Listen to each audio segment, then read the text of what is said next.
Good afternoon, everyone, and welcome to our live coverage of not just the latest mission from Cape Canaveral Space Force Station, but an incredibly important mission for Boeing, United Launch Alliance, and NASA's Commercial Crew Program. We're talking about the crew flight test of Boeing's Starliner, which will bring NASA astronauts Butch, Wilmore, and Sunita Williams up to the International Space Station. You're taking a live look right now at Space Launch Complex 41, where an Atlas V rocket is getting ready to take off. We are now T-minus 4 hours, 36 minutes, and 17 seconds to liftoff.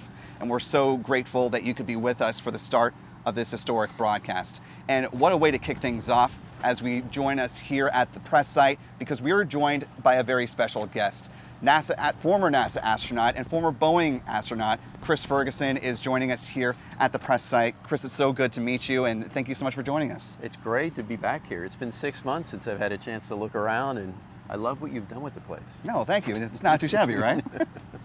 Well, for those who don't know, Chris is a veteran of 3 space shuttle missions, including being the commander of 2 of them, including the final STS-135 before he became a Boeing astronaut. So you were instrumental in the development of the Starliner program. You were the original CFT commander. What's it like to finally see the program reach this point where, you know, your friends are about to launch in just a little over 4 hours from now? Well, there's a long road. And a lot of talented people, come to design a spacecraft. I mean, it may be smaller than the space shuttle, but that doesn't mean it was any easier to put together. But boy, to see it go from 2015 till this point, and we're right on the cusp of loading Butch and Sunny, as you said, in the rocket. I mean, it's a special feeling for me. I've got a little bit of skin in the game. I think a lot of folks on the Boeing team are looking upon this as sort of an opportunity to show the world what we're really capable of doing, and we're confident it's going to go really well. But it is awesome to be here, and what a beautiful day, too. Yeah, no, it's a lovely day for a launch. Obviously, the weather looking like it's going to cooperate for an on-time liftoff. In the early days, as you and the Boeing team were developing Starliner, I mean, you announced the Starliner name at a ceremony at the Commercial Crew and Cargo Processing Facility back in 2015. What were some of the biggest triumphs and challenges in your mind as you look back on those early development years? Yeah, well, I think for me personally, right, it was the designing of the crew interface. The spacecraft were changing. They weren't as sort of interiorly complex as the space shuttle with 1,000 switches or circuit breakers or whatever. It was some amazing statistic. There was a lot of technology that was now able to really help the pilot and the crew to sort of skinny down the interface, so the crew is only presented with the information that's absolutely necessary. So it was great. It was great. It was like a scene right out of a NASA movie where, we get a bunch of people in a room, they throw a bunch of things out there, they say, go design me a spacecraft. And, a couple years later, we turned out with something that was really great. And then we moved on to the other parts, the spacesuit, the seats, the protection system, the acoustic environment, to make sure, the environmental system, to make sure that the whole thing ultimately supported the crew. Of course, we had a test flight back in 2019. We learned some valuable lessons in terms of software. We came back a few years later and flew another uncrewed test flight and worked very, very well. So the final element is to put the crew in there, and we'll see what it looks like, sounds like, smells like, watch them get there successfully and come back and tell us all about it. So it's great. Well, and I know your time is short, but before we let you go, Mike Lammer is one of the flight directors on this mission. He called it a pilot's spacecraft. And, as someone who's so intimately familiar with it and its design and sort of how all the machinations came together, I wonder how that phrase rings in your mind. Yeah, the idea is it's an autonomous vehicle. It's supposed to be an autonomous vehicle. If everything goes well, the crew will never have to touch much. When Mike said it's a piloted spacecraft, it does have the capability in a very traditional sense that every preceding aircraft from the space shuttle to Apollo to Gemini has all had, and that is sort of the ability to take over manually and fly in 6 degrees of freedom, right? Pitch, roll, yaw with this hand, translation, X, Y, Z with this hand, and that is the way the shuttle operated, and this is the way the Boeing vehicle operates if needed. Ideally, we never touch them. I do know that there is a test point on this particular flight where Butch and Sunny will take over manual control, but if everything goes right from this flight subsequent, we will likely never do that again. So that is what it is. It's manually flyable, pointable, dockable if needed, and it's just, I can speak from personal perspective. It's a great piloting vehicle to fly, but I've also heard that from others. And I know you've moved on at this point, but is there any chance we may see you in the cockpit at some point down the road? Highly doubtful. Yeah. Well, Chris, thank you so much for your time. Thanks, Will. Good luck enjoying the mission, and hope to see it fly. And yeah, good luck. Hopefully the weather stays 4.5 beautiful hours. and the winds stay calm. Absolutely. Thank you, sir. Mm-hmm. And we're going to have much more live coverage, of course, coming up over the next 4.5 hours. So stick with us. We'll be right back, and we're going to bring you some live views of the rocket in the meantime.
Currently T-minus 4 hours, 15 minutes, 36 seconds and counting.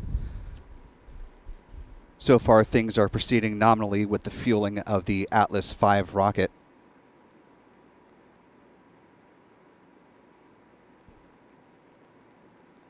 In the last roughly 20 minutes or so, United Launch Alliance, ULA, gave the launch control to Boeing Mission Control. They're beginning commanding the activation of the propulsion system for Starliner crew and service modules.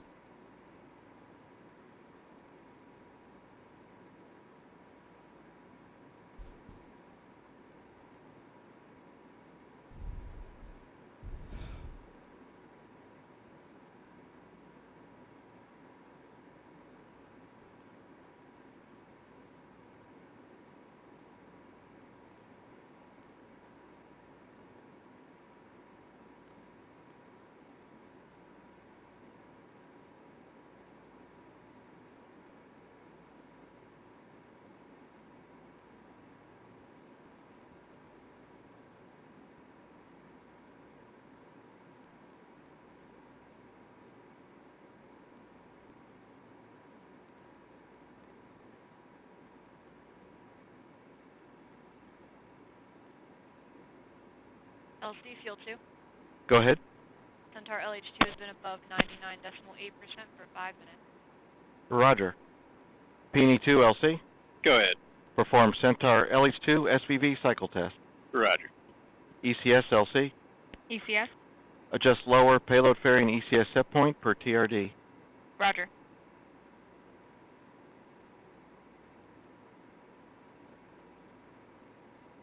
The callouts you're hearing now are from Mission Control. This is a dynamic combination of control rooms in various states around the country.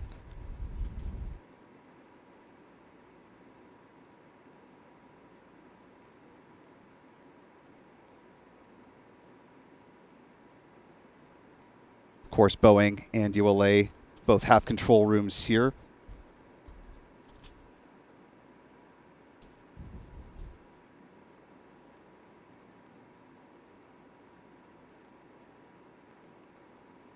ULA's is the Advanced Spacecraft Operations Center over at Cape Canaveral. Peony 2. Go ahead. Centaur LH2 SVV cycle tests are complete. Roger. OSLC. Go ahead. Perform data transfer to backup CCLS. Roger.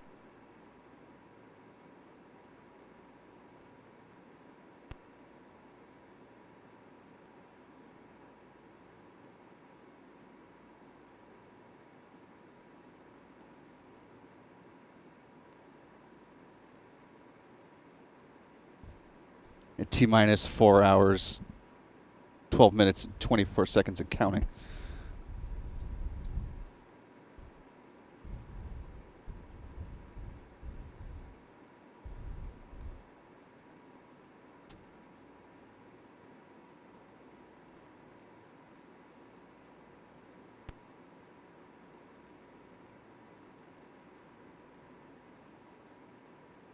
T-minus 12 minutes.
LC Slick on channel 1.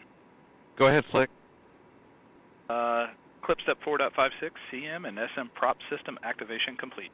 Roger. LC MIFCO, channel 1 with contact. I have you loud and clear, MIFCO. Have you loud and clear as well, going to channel 2. Roger.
LC locked 1.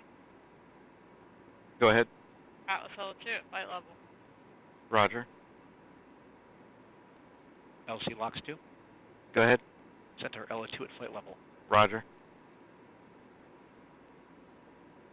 LC fuel 2. Go ahead. Center LH2 at flight level. Roger.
T-minus 5 minutes.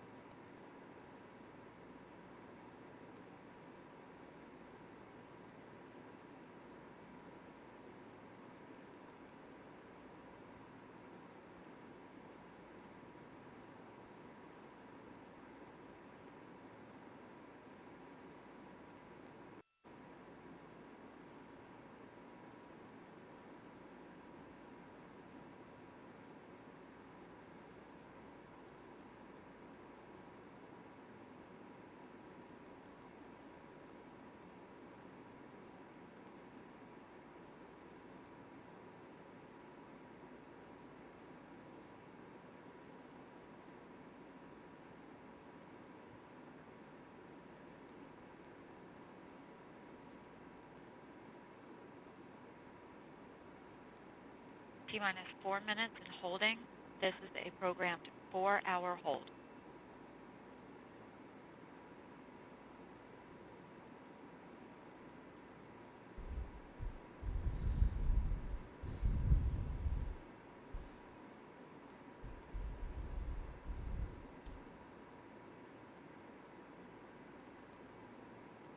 And as you just heard, we entered into the planned 4-hour hold.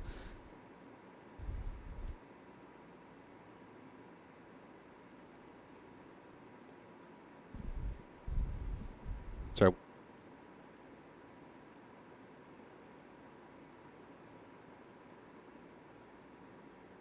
Right now you're taking a live look inside the Neil Armstrong Operations and Checkout facility, where you see NASA astronauts Butch Wilmore and Sunita Williams getting ready in their flight suits. This is the LC on 1 with the readiness pole for pad entry. Atlas Systems. Propulsion. System stable. Pneumatics. Tank pressure stable. Bottles at flight pressure. LO2. Topping at flight level. Water. System stable. Centaur Systems. Propulsion. System stable. Pneumatics. Tank pressure stable. Bottles at flight pressure. LO2. Topping at flight level. LH2. Topping at flight level. Has gas. Nominal background levels. Electrical Systems. Airborne. Ready. Ground. Ready. Facility.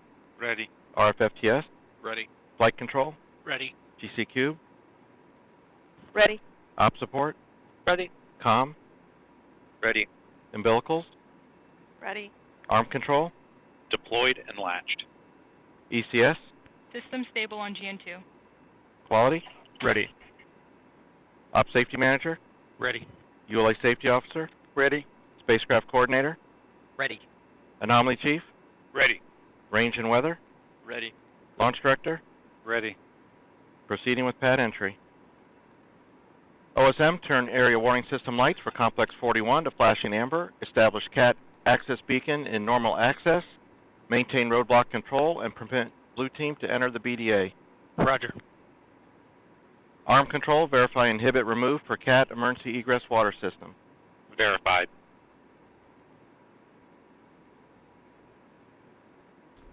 Those callouts we've been hearing were to verify that the Atlas V rocket is in a good configuration, that cryogenic fueling has now been complete, and the clearance that you just heard given to the Blue Team to enter the pad. They're the team that will help.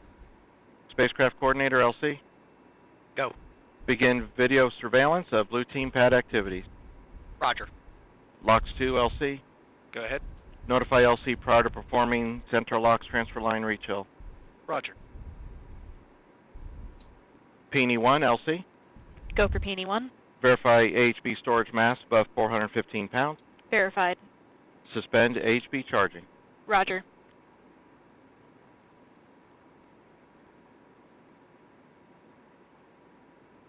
LC OSM. Go ahead. Yes, sir. Per step 40.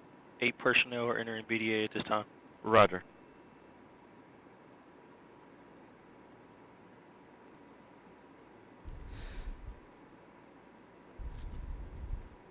So now that the crew has access and is able to enter the pad, they're going to get everything situated and prepared for Butch Wilmore and Sunita Williams to make their trip out to Space Launch Complex 41 and enter the Starliner spacecraft.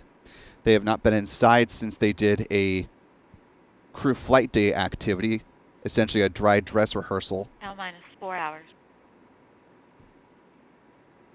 That call out you heard, we are L-minus 4 hours and counting. A light breeze in the air here at the press site.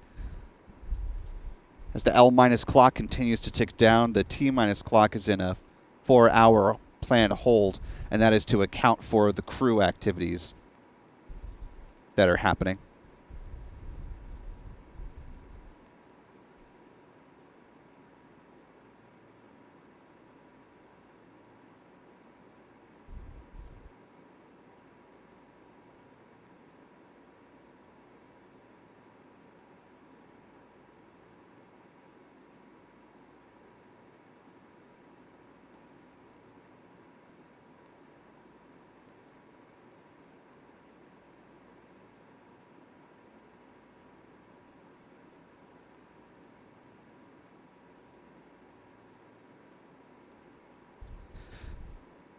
So at this point in time, Butch and Sunny are going to continue to do some checkouts on the suits that you see there. They'll do some pressurization and leak checks here. They'll complete the suit up operation at about L-minus 3 hours and 20 minutes, or about 7:14 p.m. in real time.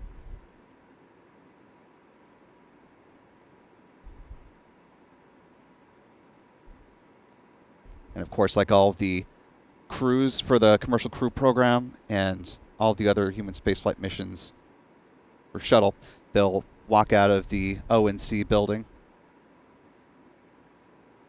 wave goodbye to their friends and family there at the pad, and then get on board United Launch Alliance transport vehicle and make their way out to Slick 41.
Blue team has arrived at the MRAP vehicles. Roger.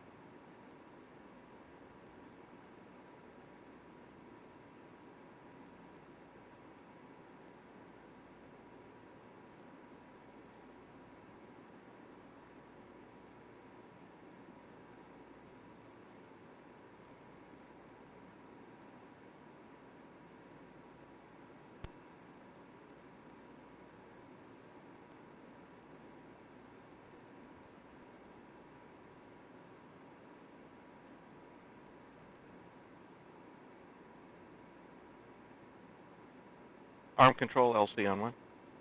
Arm control. Verify CAT environment acceptable for personnel entry. Verified. Has gas LC. Go ahead. Verify CAT and launch vehicle has gas readings are acceptable for personnel entry. Verified. Slick LC channel 1. Slick here. Verify CST-100 prop system stable and acceptable for personnel entry. Verified. Roger. NLC, this is Slick. Go ahead.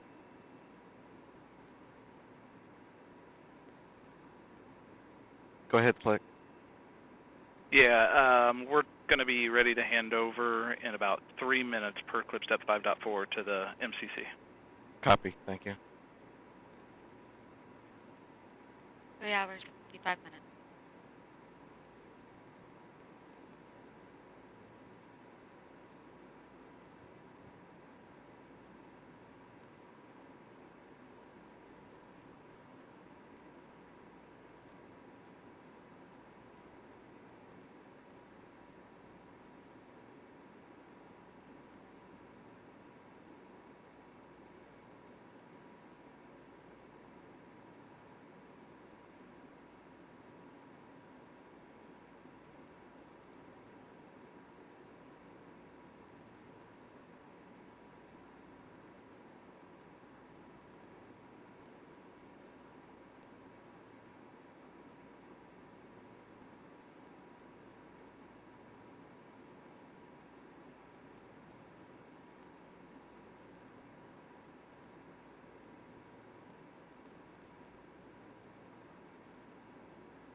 Now L minus 3 hours, 52 minutes, 23 seconds and counting. The gentleman you see here on your screen, that is NASA astronaut Mike Fink. He has been with the Starliner program for some time now. For this mission, he serves as the backup pilot for this crew flight test. Essentially, on the off chance that either Butch or Sunny were unable to fly, he would be able to step into that role for this mission.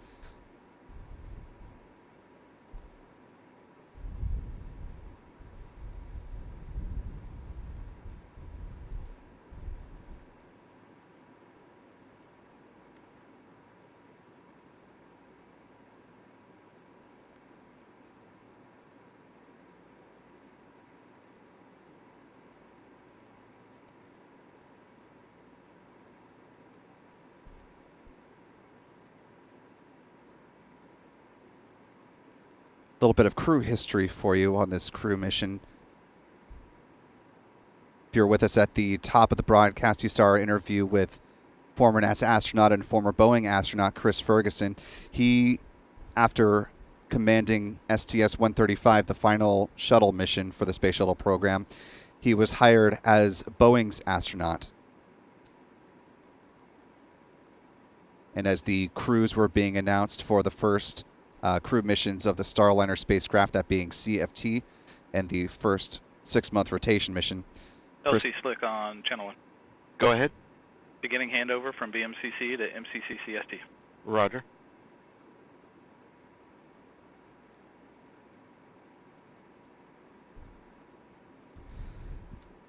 Blue team departing the MRAPs. Roger. That call out is they're shifting some of the operations from here in Florida over to Mission Control Houston. MCC is the Mission Control Center.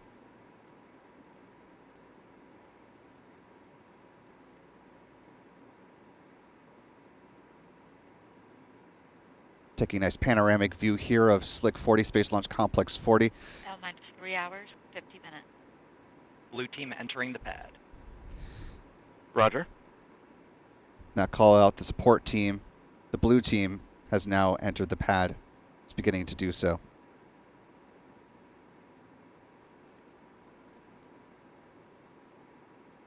It was back in 2018, former NASA Administrator Jim Bridenstine was the one who announced the first crews who were going to fly for the Commercial Crew program.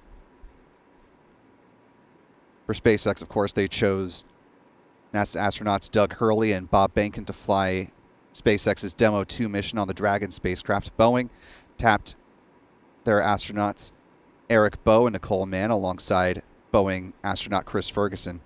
It was during that ceremony that NASA also announced the first crew rotation mission astronauts. Josh Casta and Sunita Williams were assigned to Starliner 1 and the Crew 1 mission on Dragon. The two astronauts assigned to that were Victor Glover and Mike Hopkins.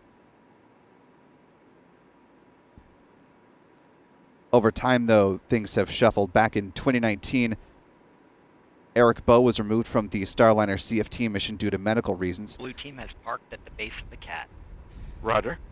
He was replaced by Mike Fink, who you see here inside the ONC building in the suit-up room.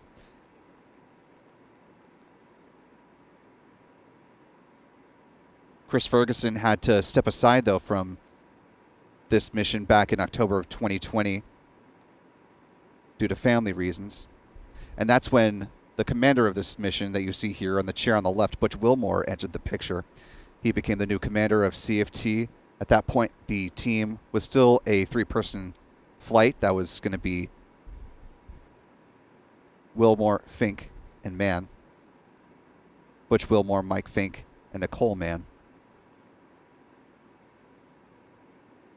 Taking a look back here at the pad, the Atlas V rocket supporting the Starliner spacecraft up top. You can see at the top of the Centaur upper stage, at the very, very top, of course, is the crew module, and then just beneath that is the service module, which provides the lion's share of the propulsive capabilities to the full Starliner stack. Just beneath that, you saw a ring that jutted out around. Blue team entering the cat elevator. Roger. That metallic ring that comes from the base of the service module, you see that here, a little bit skinnier than the service module. That is the aero skirt.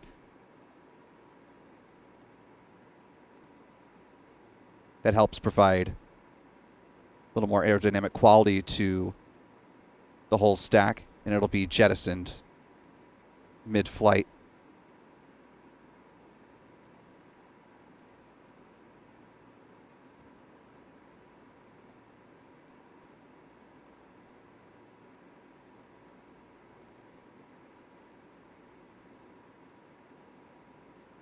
So basically, after they launch, The blue team has arrived on cat level 12. Roger. after booster separation, they have the ascent cover at the top of the Starliner spacecraft that is jettisoned.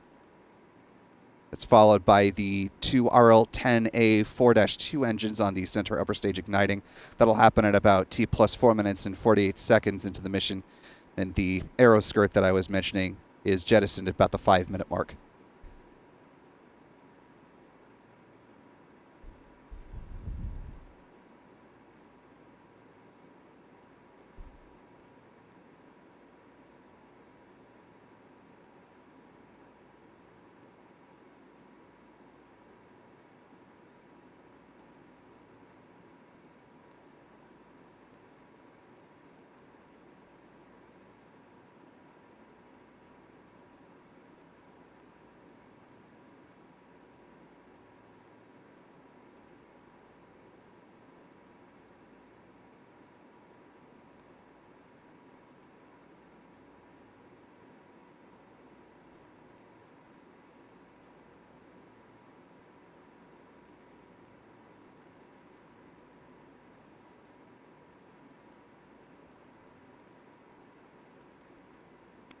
LC, this is Blue Team Lead on Channel 1.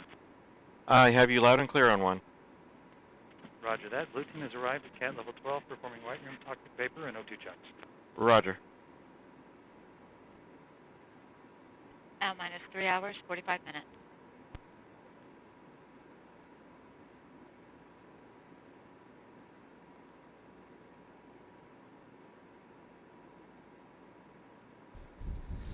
So you hear the call out for that timestamp, L minus 3 hours, 44 minutes, 30 seconds now. Kind of started things off on this mission really in a big way with the interview with Chris Ferguson. So just want to give a recap, sort of a reintroduction to things. Of course, you're watching our live coverage of the Starliner crew flight test mission. LC Slick on channel 1. Go ahead, Slick. The CST 100 commanding transferred from BMCC to MCC CST. Roger.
You're on one.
Currently L minus 3 hours, 41 minutes, 7 seconds and counting. We're just a little over 20 minutes away from the point at which the crew is going to be wrapping up their time in the ONC operations checkout room. Of course, these crew mission timelines are coordinated pretty thoroughly down to the T, and so they want to, even if some items may be moving a little bit ahead of schedule, they want to make sure that they keep the overall schedule of things so that everybody knows the right timing and when to anticipate some operations. LC, this is Blue Team Lead. Go ahead. White room toxic vapor and O2 checks are acceptable. Proceeding with white room configuration. Roger. It's been a long road to get here for the crew flight test team, so of course they're taking some time here to take some photos with the team that's helped them go through their suit-up operations.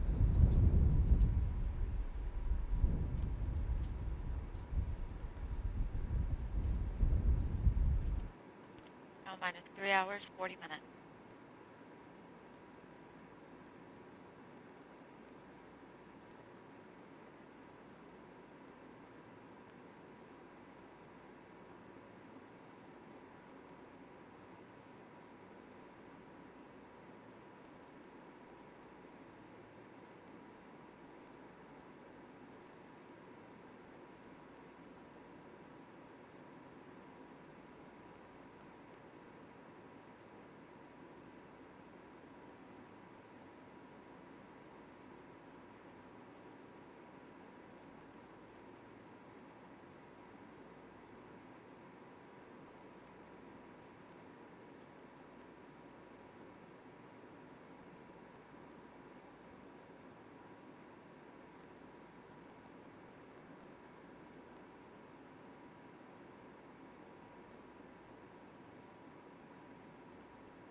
Currently L minus 3 hours, 38 minutes, 16 seconds and counting.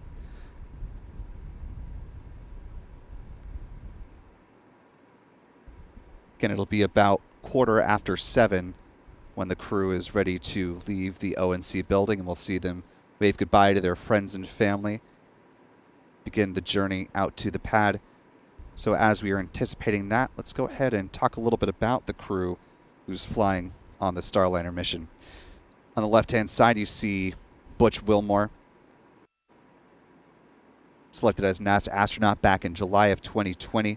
He's a veteran of 2 space flights, STS-129. LC, this is Blue Team Lead. Go ahead. Yes, sir. First step 120. White room is configured for CST-100 access. Roger. Slick LC, channel 1.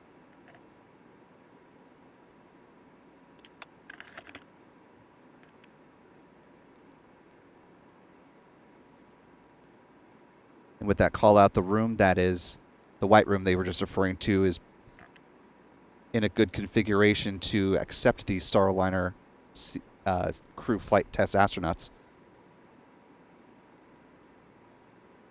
Slick LC, channel 1.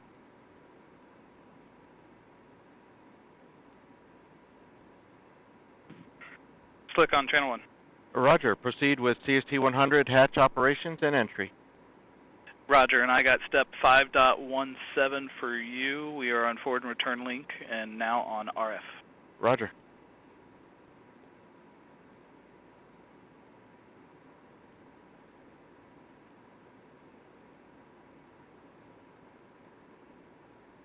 As I was mentioning about Butch Wilmore, he also flew aboard Expedition 41 and 42. For that flight, he was part of a Soyuz mission up to the International Space Station. While on station, that second time he served as a flight engineer for Expedition 41 and then was a commander of the ISS during Expedition 42.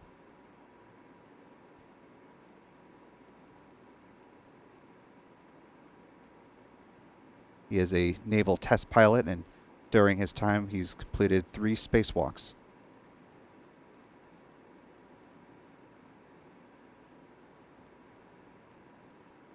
Actually, 4 spacewalks in total, 3 that were done to prepare new international docking adapters,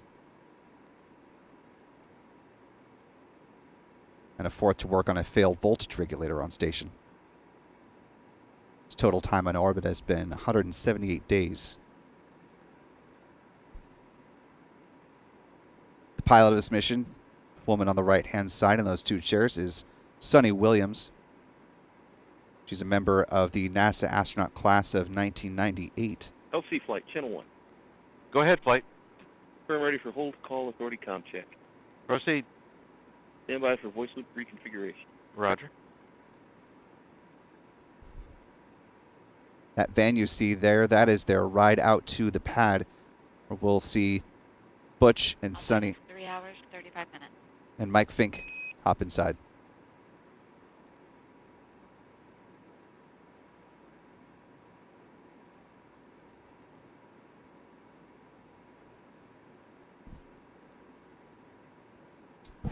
Again, at this time, we're anticipating that the crew suit up is going to be wrapping up at L minus 3 hours and 20 minutes. LC, SMD on channel 1 for a comm check. I have you loud and clear on channel 1. I have you the same LC, SMD out.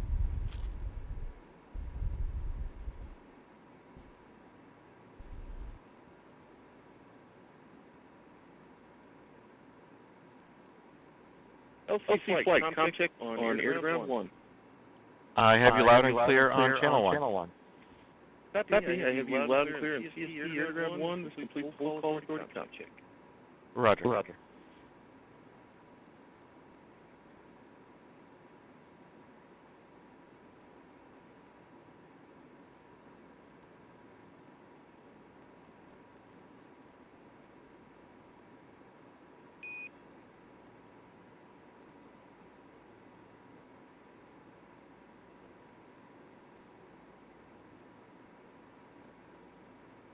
So what you're seeing now is a tradition that we've seen a number of times as part of the commercial crew program.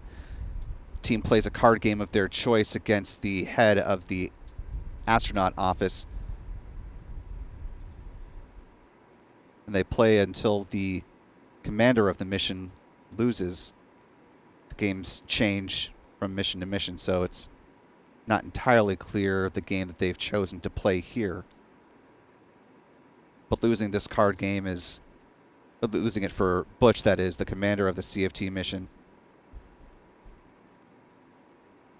It's a sign to get out the bad luck before they go ahead and get on their rocket and head to the ISS. Head of the astronaut office, the gentleman with his back to us currently, that's Joe Akaba. Spent a little time teaching at Florida Tech, or in the Melbourne area.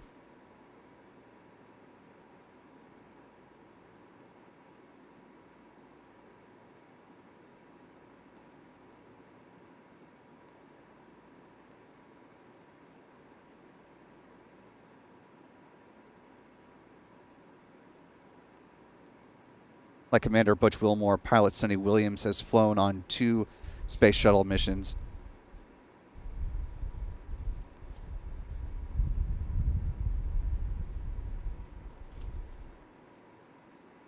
She was on station for expeditions 14 and 15 and 32 and 33.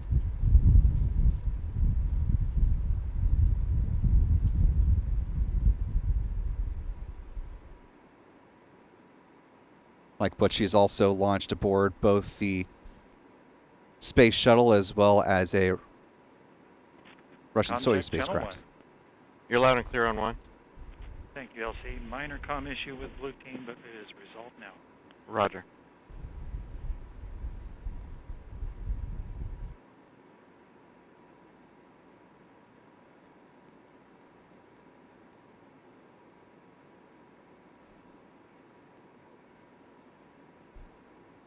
During her first space flight, Sunita Williams launched with the crew of STS-116, returned with the crew of STS-117.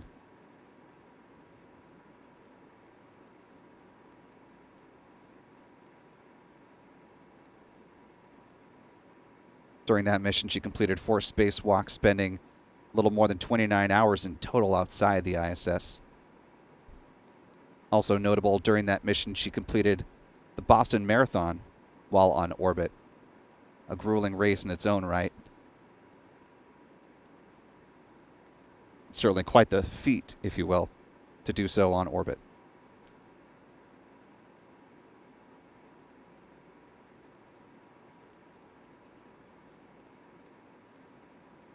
As we continue to step through our live coverage of the crew flight test for Boeing Starliner spacecraft, certainly appreciative of those of you minus 3 hours, 30 minutes.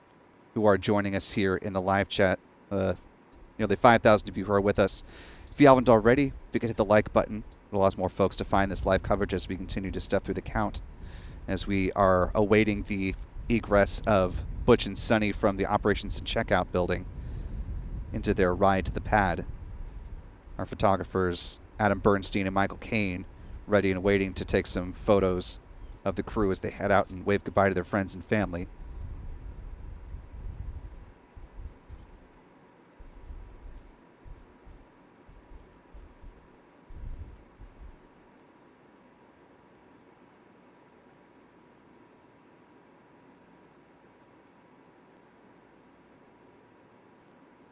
As you can see there in the roped off area where there are a couple of NASA astronauts that are standing by with the families of Butch and Sunny.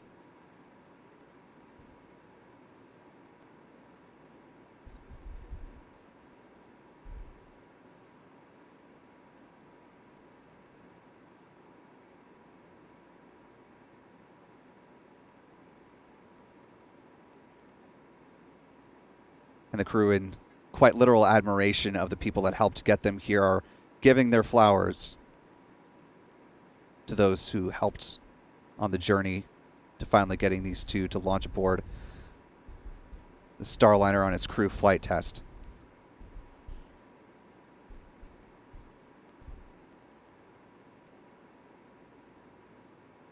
This is the crew that's been in quarantine with them since they've arrived here in Florida. So the folks in the crew quarters who have been cooking and assisting and helping them out throughout this whole process. So a big part of the team and a well-earned send-off as they make their way to egress out of the ONC, the Neil Armstrong Operations and Checkout Facility.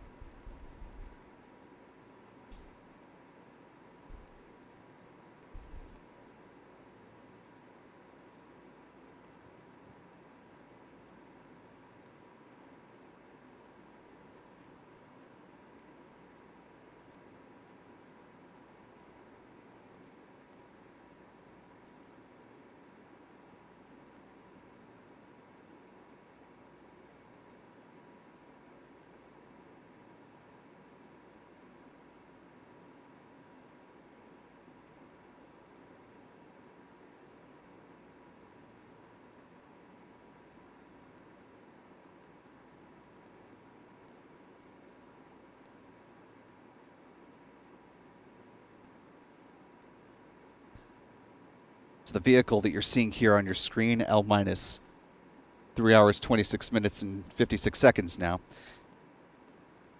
harkens back to the type of crew transport vehicle that was used during the shuttle program. This one is also called the Astrovan. This is the Astrovan 2, built by Airstream.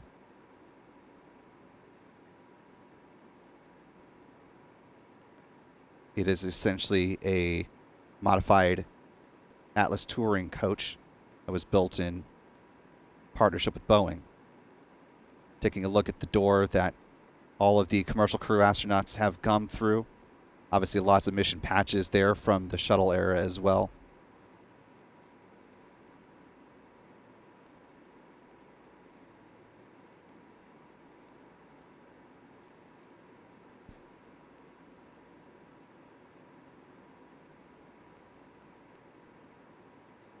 The Atlas V you see there in the live picture on the right-hand side of your screen.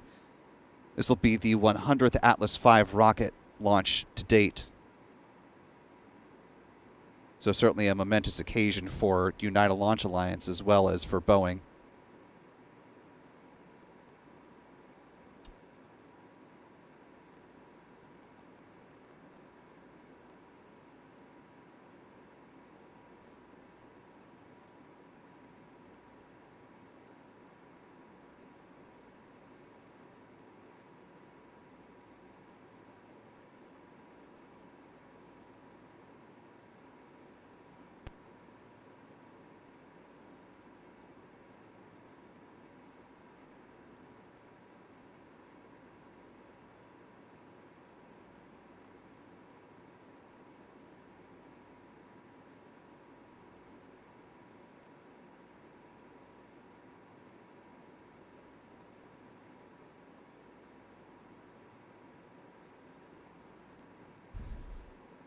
Currently L minus 3 hours, 24 minutes, 49 seconds and counting. We are about 5 minutes, give or take, away from the crew egressing according to our timeline.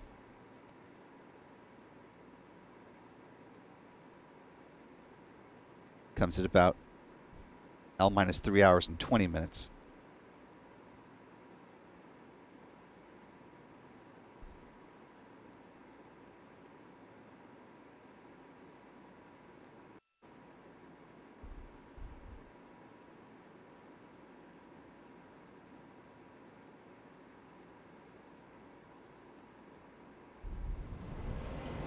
And here we see the crew. Let's listen in.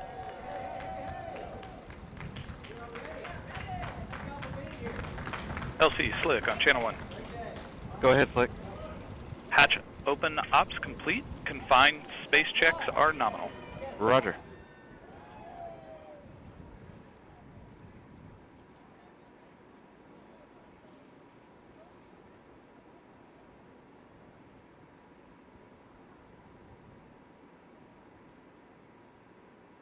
Houston, TAD, comm check on air-to-ground 1.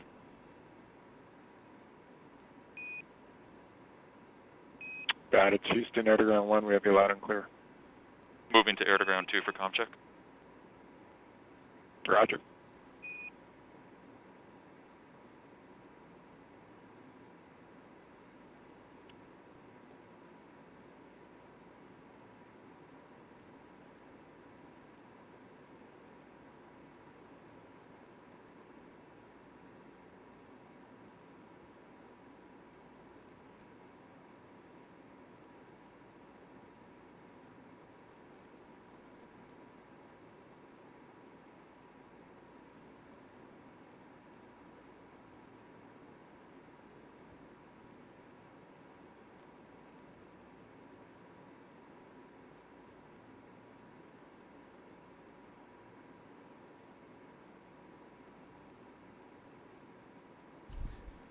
So the point at the L minus 3 hours and 20-minute mark is when the crew will leave this area. So they've got a couple minutes to hang out here outside and say goodbye to their friends and family.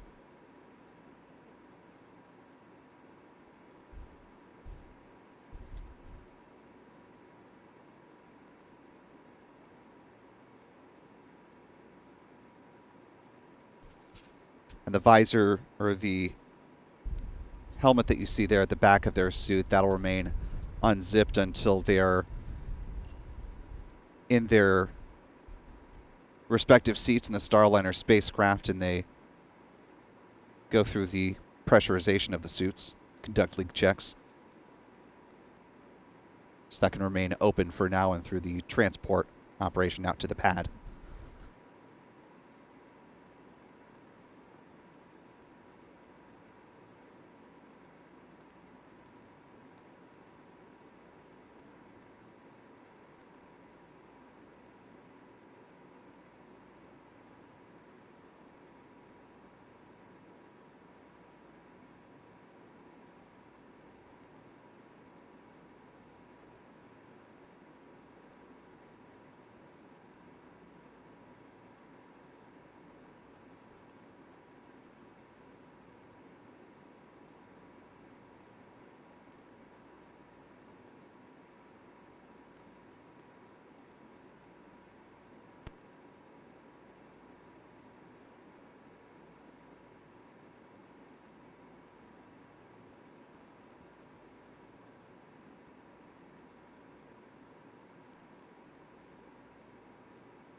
We're now at L minus 3 hours, 20 minutes, 6 seconds and counting. So the last waves goodbye as Butch and Sunny are 3 hours and 20 minutes. Hopping now in the Astrovan 2, and they'll begin their journey out to the pad.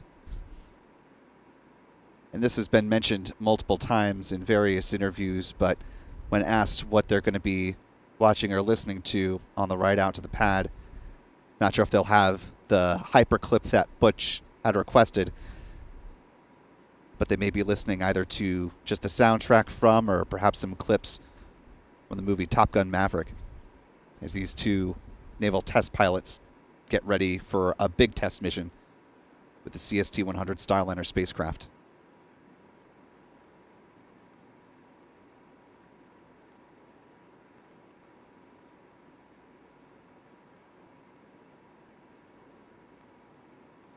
As we await the departure of the Astrovan 2, do want to make a point to thank our wonderful channel members who are helping to drive our live coverage here.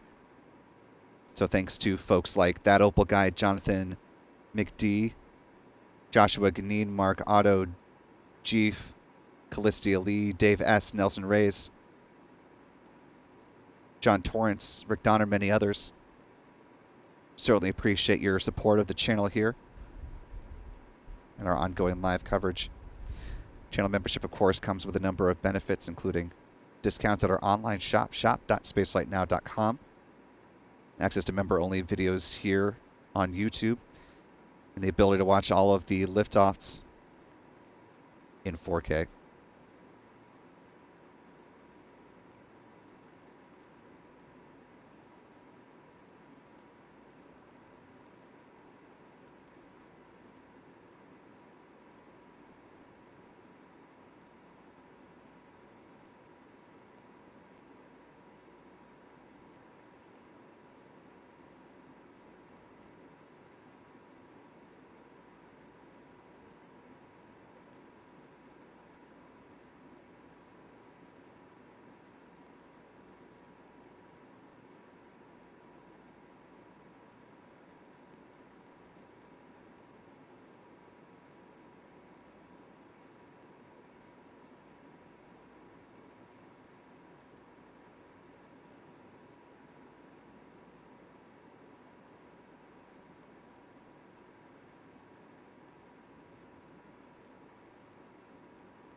L minus 3 hours, 17 minutes.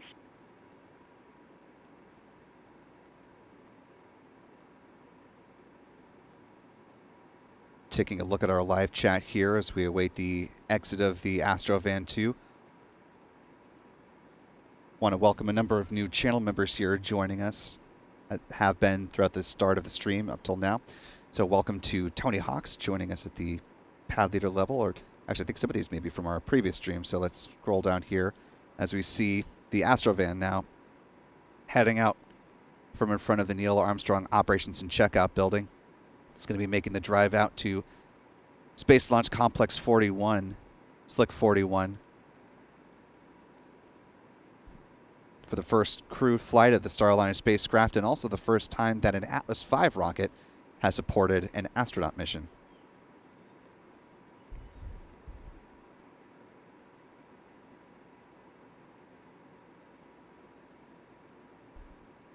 Taking a great helicopter shot as the Astrovan 2 begins its journey.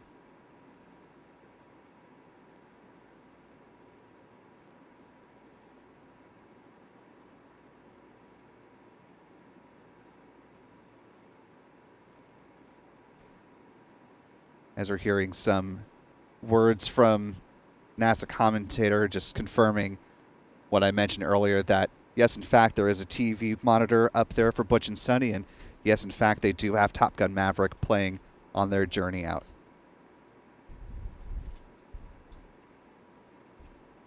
So if Tom Cruise is out there and watching any of the live coverage tonight, a nice little feather in his cap here. LC Slick on Channel 1. Go ahead. Crew transport convoy is en route to LC-41. Estimated arrival to the roadblock is about L minus, I would say 3:05. Roger. OSM, LC. OSM. Crew transport convoy is en route to pad. Permit entry into FHA. Roger. And with that call out, we heard that it'll be just about 10 minutes before the crew reaches the security gate outside of Space Launch Complex 41.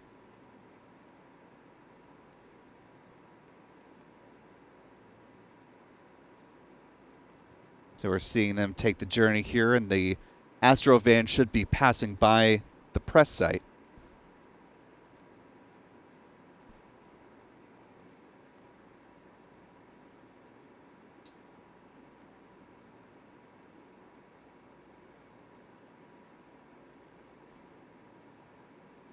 So far, all has gone smoothly with the crew suit up, the fueling of the ULA Atlas V rocket, and now the crew is making their way out for about a 10-minute jaunt to pad 41 over Cape Canaveral Space Force Station. Crew now turning north, heading our direction, heading up State Road 3 here at NASA's Kennedy Space Center. Surrounded by a crew convoy.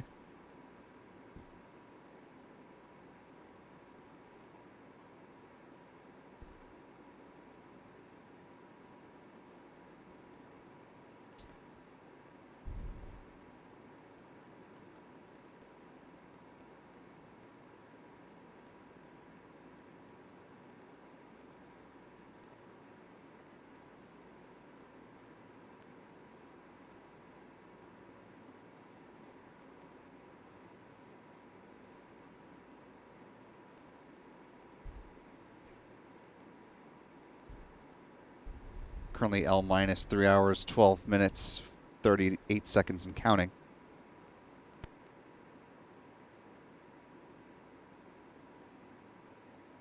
Making good progress heading up State Road 3. You see there off in the distance, that is the Vehicle Assembly Building, the VAB. Just across from the press site where we are situated here at our office for Spaceflight now.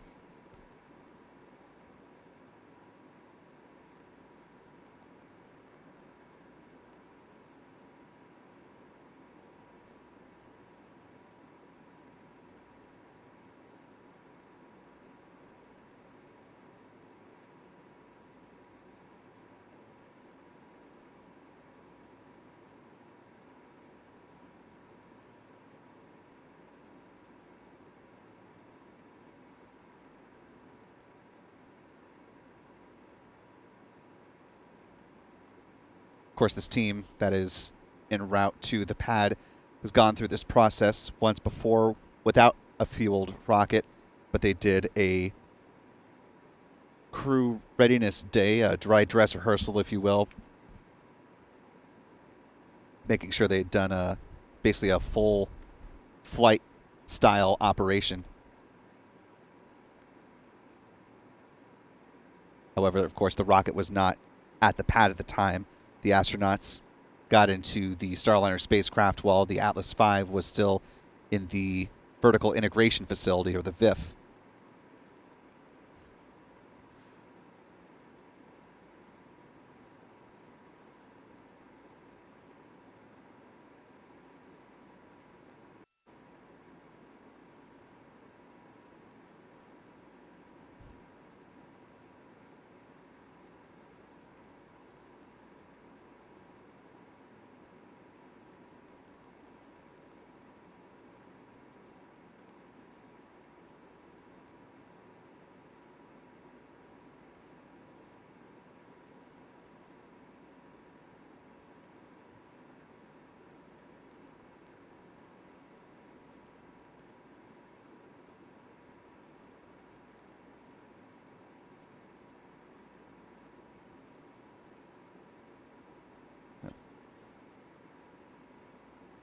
Still tracking good progress of the Astro Van 2, making its way up here to the press site, about to make the turn, heading east.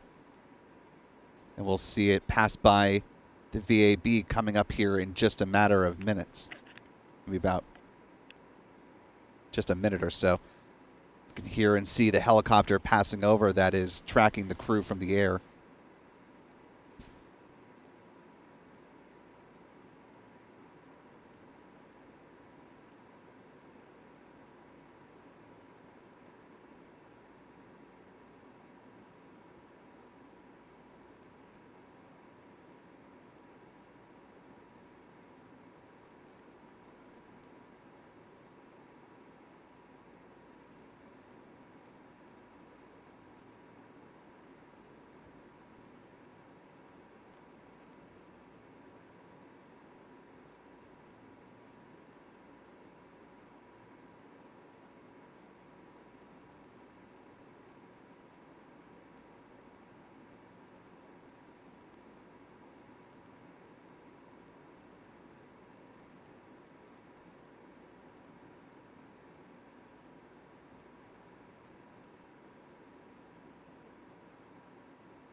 And a lot of the press here at the press site giving a smile and a wave to Butch and Sunny as they pass by the VAB and the press site here, continuing their trek now out to Slick 41.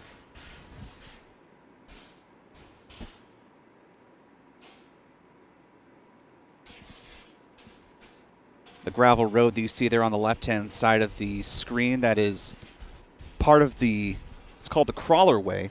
It's the path that the crawler transporter 2 takes when it's either just moving by itself or moving the mobile launcher in support of the Artemis missions. Previously used, obviously, for the space shuttle program. L minus 3 hours, 7 minutes, 40 seconds and counting. Seeing some folks watching and waving off the Astro Van 2 as it continues to cruise by.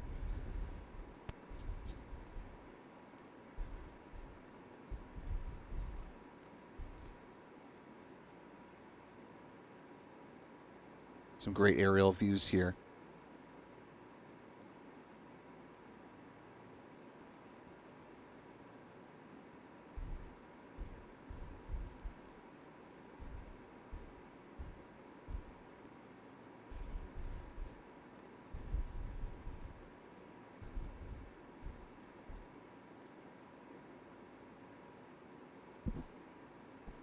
Taking a live look right now from the helicopter overhead. A second ago, we were getting some views from the VAB roof.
LCOSM.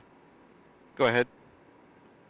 Yes, sir. Per step 150, 26 personnel 26 entering FHA at this time. Roger.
LC, Slick on Channel 1. Go ahead. Ready for pad support personnel to perform OSE radio comm checks and proceed to ground level. Roger.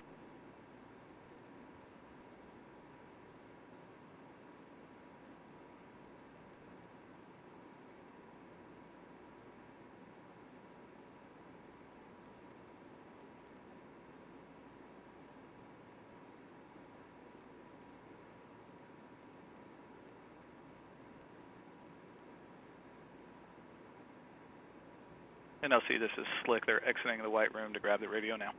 Okay. Roger. Copy that.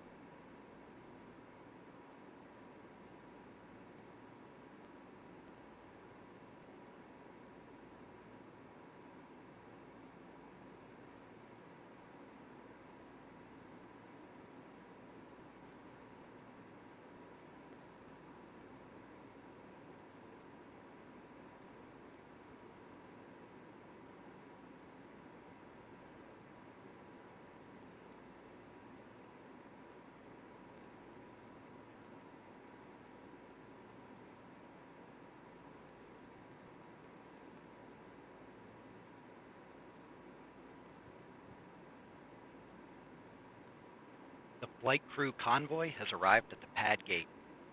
Roger. LCOSM. Go ahead. Crew transport vehicle has entered the pad. Roger. Crew is clear to proceed to level 12. Roger.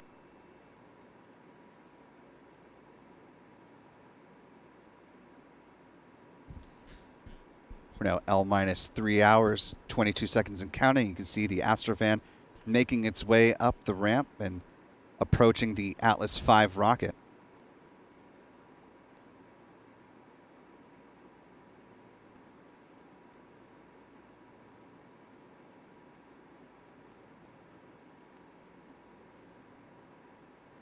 L minus 3 hours. We are now just under 3 hours from the planned launch of the Atlas V rocket and Starliner spacecraft. You can see Commander Butch Wilmore and pilot Sunita Williams coming out of the Astrovan 2.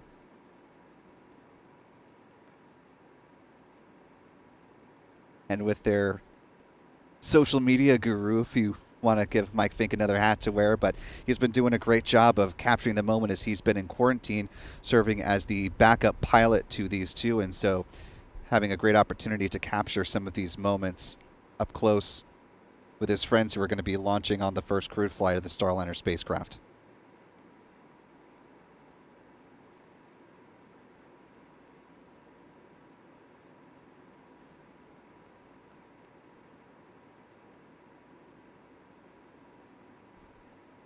Now that the pair has gotten a nice good view of their ticket to ride, they're going to be making their way around to crew access tower and start heading up to the 12th floor. They will go out over the walkway and begin the process of making their way into the capsule. course, the Atlas V is currently in top off with the cryogenics, and you're seeing there's just a little bit of the frost that accumulates on the outside of the vehicle just kind of flaking off. It's nothing to worry about here with that.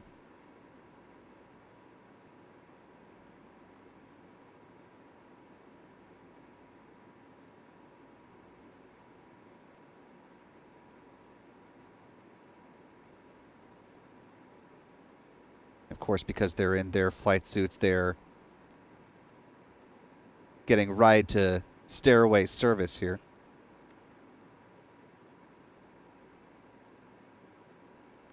The crew transport vehicle has arrived at the base of the CAT. Roger.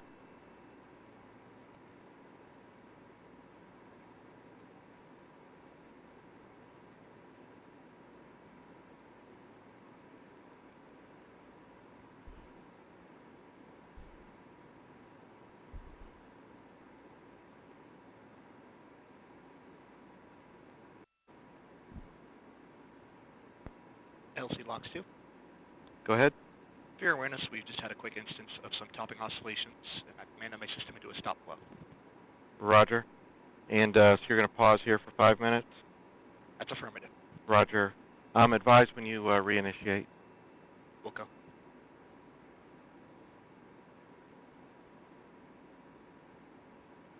The flight crew has entered the CAT elevator.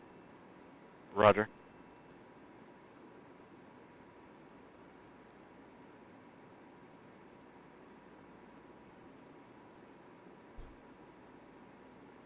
Elevator door closed. LC, this is Blue Team Lead. Go ahead, Blue Team Lead. In conjunction with the topping oscillations that were reported, we're getting a unusual audible associated with that. Roger. Locks 2, LC. Go ahead. Yeah, Roger. Is there any expected venting up in that area? Roger, LC, we're starting to see the oscillations at the top of the OLED space dampen out little by little. We're going to observe it for a little bit longer here, but at this time we don't see any issues with the tank health this time. Roger. Suspecting maybe just a different sound coming out of the Centaur vent valve. That's affirmative, LC. Roger. You see the cruise. Blue Team Lead, LC. Go ahead, sir. Roger. Appreciate the comment. Just advised if anything significant changes. Yes, sir. The flight crew have arrived on CAT level 12. Roger. Taking a look now live inside the White Room. This will be the final stop for Butch and Sunny as they head inside the Starliner spacecraft. You can see the hatch of the vehicle there. Pilot Sunita Williams getting a look out over Cape Canaveral Space Force Station, giving a wave to everybody back here lower on the ground.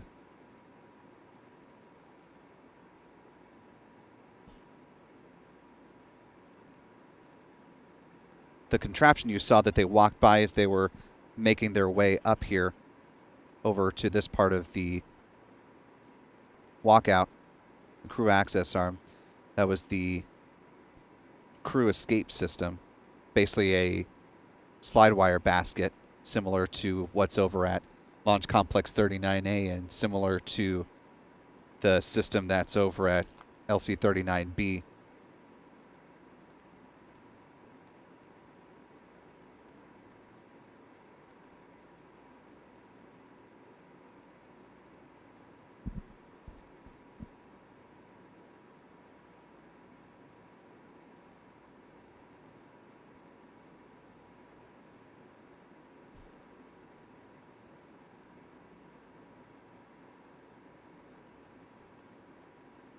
LC OSM.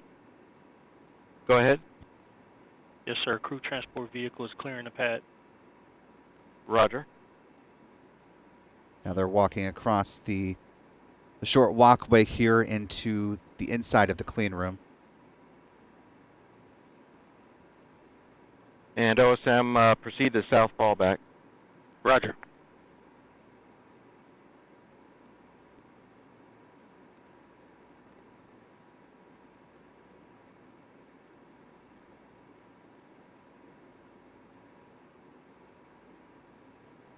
Coming up in just a couple minutes here, we'll see the crew boarding begin. Looks like Butch Wilmore is signing the inside of the wall there, similar to the tradition over at LC-39A for commercial crew flights. Don't have a good angle on it, but likely they're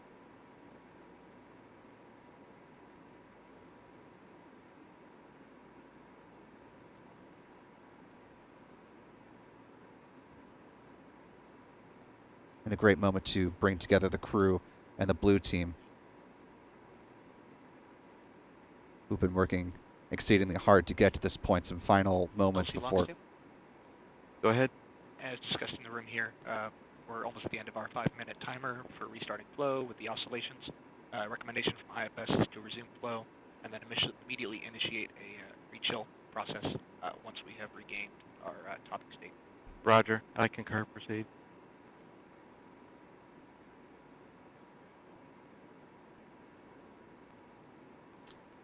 Some discussion there on the fuel temperatures for liquid oxygen.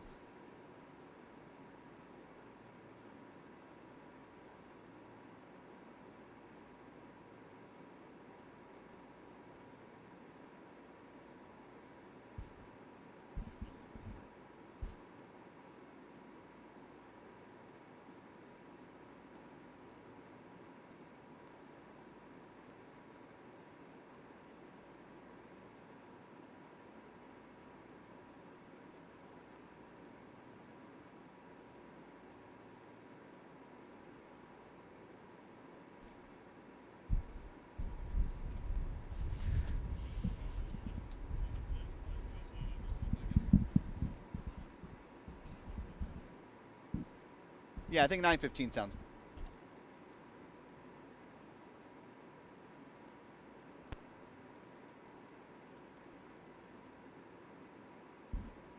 Sorry, I didn't mean to shout into the mic there. We are working on one of our live guests that will be joining us in about an hour and a half from now.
As the sun is beginning to set here at the press site, you see CFT Mission Commander Butch Wilmore making his way into the Starliner spacecraft.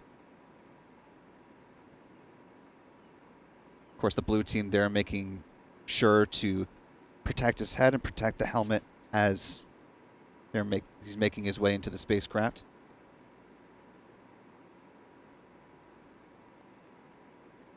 Here, an internal view.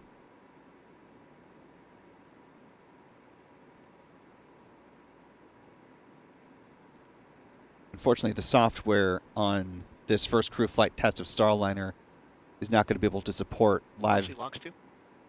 Go ahead. This time, flow's been reinitiated and a rechill has been issued. Roger.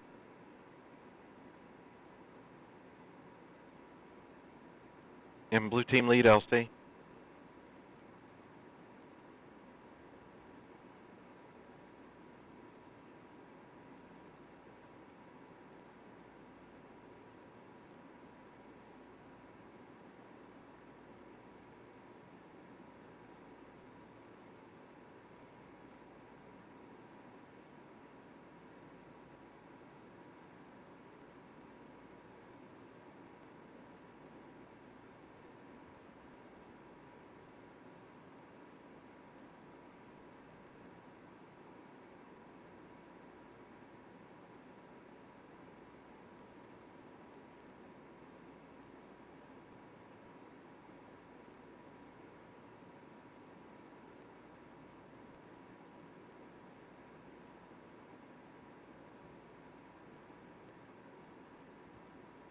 LCOSM. Go ahead.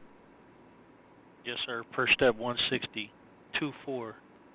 Personnel have exited FHA roadblock. Roger.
Blue team lead LC on 1. Go ahead, sir. Yeah, Roger. Just for your essay, we are executing another center locks retail. Yes, sir. We did notice that. I apologize for being off net briefly. I had to do a crew assist. The audible that I had reported earlier concerning the chattering sound is greatly diminished, but it is still present. Roger. That call you're hearing at L-2 hours, 46 minutes, 14 seconds. They're still working to understand that temperature item. Continue to keep our ears out for further updates from that.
LCSYS on 1.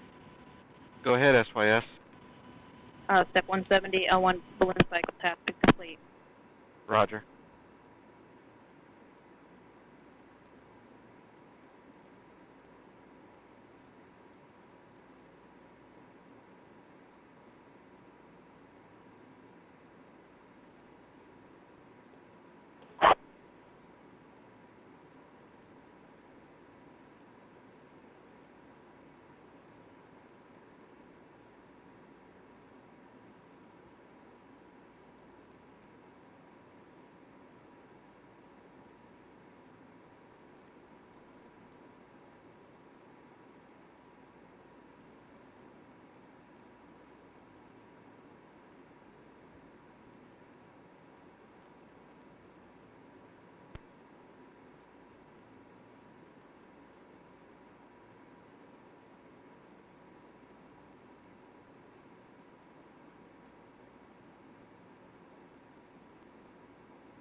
Pentagram 1 is on listen to.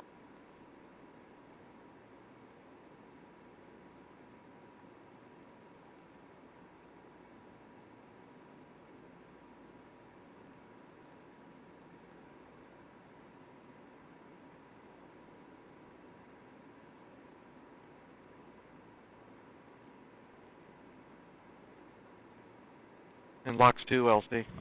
Go ahead, LC. Roger, do you have a status update? At this point, we're back into stable topping replenish. Still monitoring our delta P measurements in the tank, but things are looking more favorable. We'll inform you if we start seeing oscillations. Roger. Houston, CDR, Starliner, from Starliner, comp check on Pentagram 1. Starliner, it's Houston, loud and clear, Pentagram 1 for the CDR.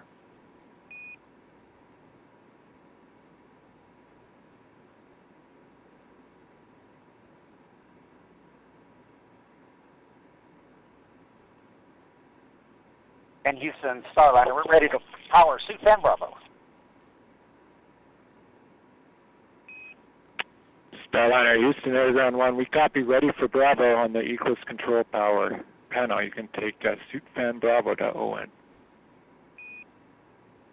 Suit Fan Bravo's coming on.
Houston Starliner, we are ready to perform suit gross leak check.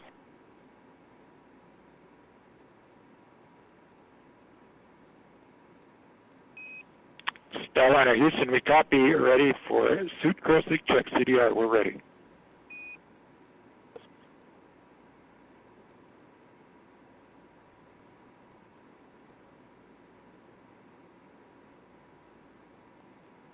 We'll see here Commander Butch Wilmore is now donning his helmet. Going to go ahead and zip that up.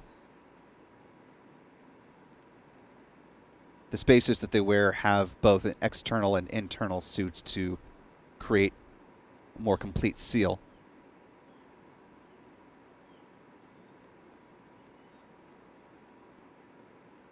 So you're seeing them go around and make sure that's all in position before they go ahead and pressurize the suit and perform a leak check. Currently L minus 2 hours, 35 minutes, 28 seconds and counting.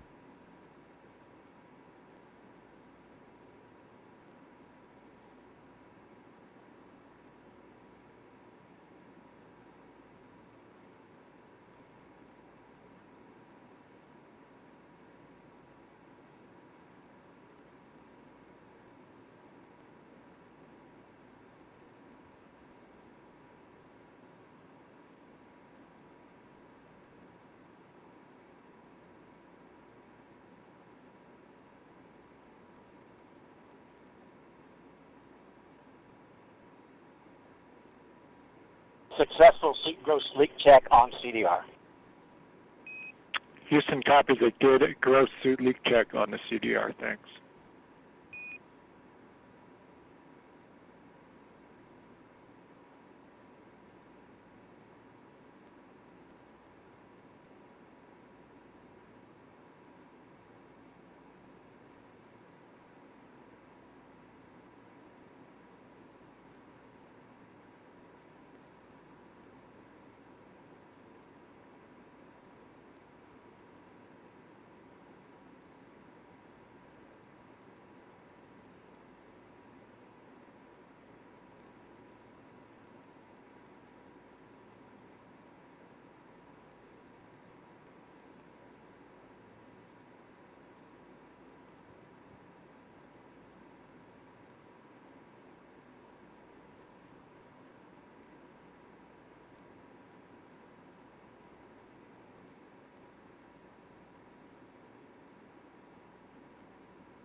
Hey there everyone, Will Robinson Smith with Spaceflight Now. Of course, we're continuing our live coverage, very much in progress, on the first crew flight test of the Starliner spacecraft.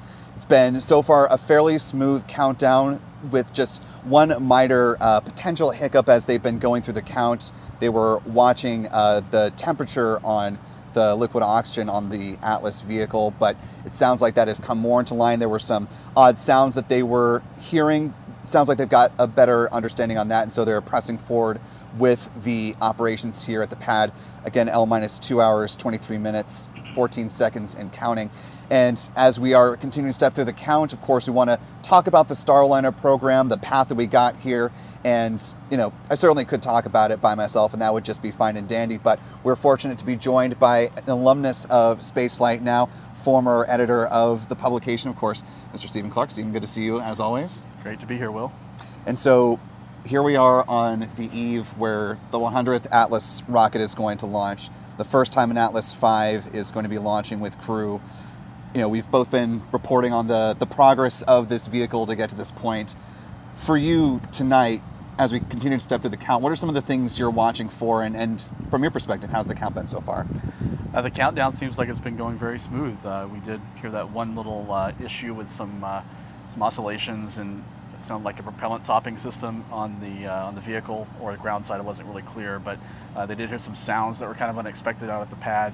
But that seems to be dampening away, and the crew still got in the vehicle, and they're now progressing into, I think, suit checks and comm checks. So yeah, everything sounds like it's progressing well for a launch at 10:34 p.m. You know, going forward, the rest of the countdown, we'll see the hatch close in an hour or so, and then you know, we'll get into the terminal count. Once the countdown clock gets in the final minutes, we'll hear a poll of the launch team, and hopefully it's all go for 10:34. Yeah, and you know, obviously the weather has been as ideal as you could possibly imagine with this mission. 95% go weather, you know, just a couple of wispy clouds that we've seen hanging around here throughout the day. A lot of those rolling out at this point, just a light breeze here at the press site, so things certainly moving in the right direction weather-wise for a launch tonight. You know, we talked at the beginning of our broadcast with Chris Ferguson, who of course was a Boeing astronaut who stepped back from the mission in October 2020, and did a brief recap of the varying changes that we've seen with the crew flight test, you know, various iterations. I mean, once upon a time, Eric Boe and Nicole Mann were set to fly aboard this mission. Your thoughts on the crew that they've landed on now, Butch Wilmore and Sunita Williams, obviously veterans of the spaceflight program and the NASA astronaut office, but, you know, what are you expecting to see as they, you know, continue their test pilot lineage with the Starliner here? Yeah, I think any of the cadre of astronauts that they picked for the commercial crew program back in 2015 could have done this mission. They all had extensive flight test experience. Doug Hurley, Bob Behnken had that experience. They flew Dragon, and now we're seeing Butch Wilmore and Sunita Williams, both Navy test pilots, both with thousands of hours of flight time. Both have flown to the space station twice on a Soyuz and a space shuttle. So they're really, you know, two of the more seasoned astronauts in the astronaut office at NASA, and you know, Butch and Sunny have been together training for 4 years now, almost 4 years for this mission. Sunny's been training on Starliner even longer. So you know, when you compare to how long astronauts trained for the Dragon, first Dragon flight, or even the first space shuttle flight with John Young and Bob Crippen, they've been training just as long, maybe even longer in Sunny's case, for this mission. Yeah, as we're taking a look right now inside the crew capsule here, in the camera angle we're seeing, closest to us is of course the commander, Butch Wilmore. On the far side is Sunita Williams. She still has her visor up. It looks like she hasn't quite gotten through the suit leak check here, but that is forthcoming. And you know, one of the things that you can very clearly see in these live pictures is Butch has got a nice healthy stack of paper and laminated writings up here. You know, they do have their Samsung tablets, but you know, these are both Navy test pilots, and they both like to have tactile things with them. Is that kind of in line with what you're expecting, that we'd see sort of a combination of both, you know, software and, you know, physical interfaces in that checklist?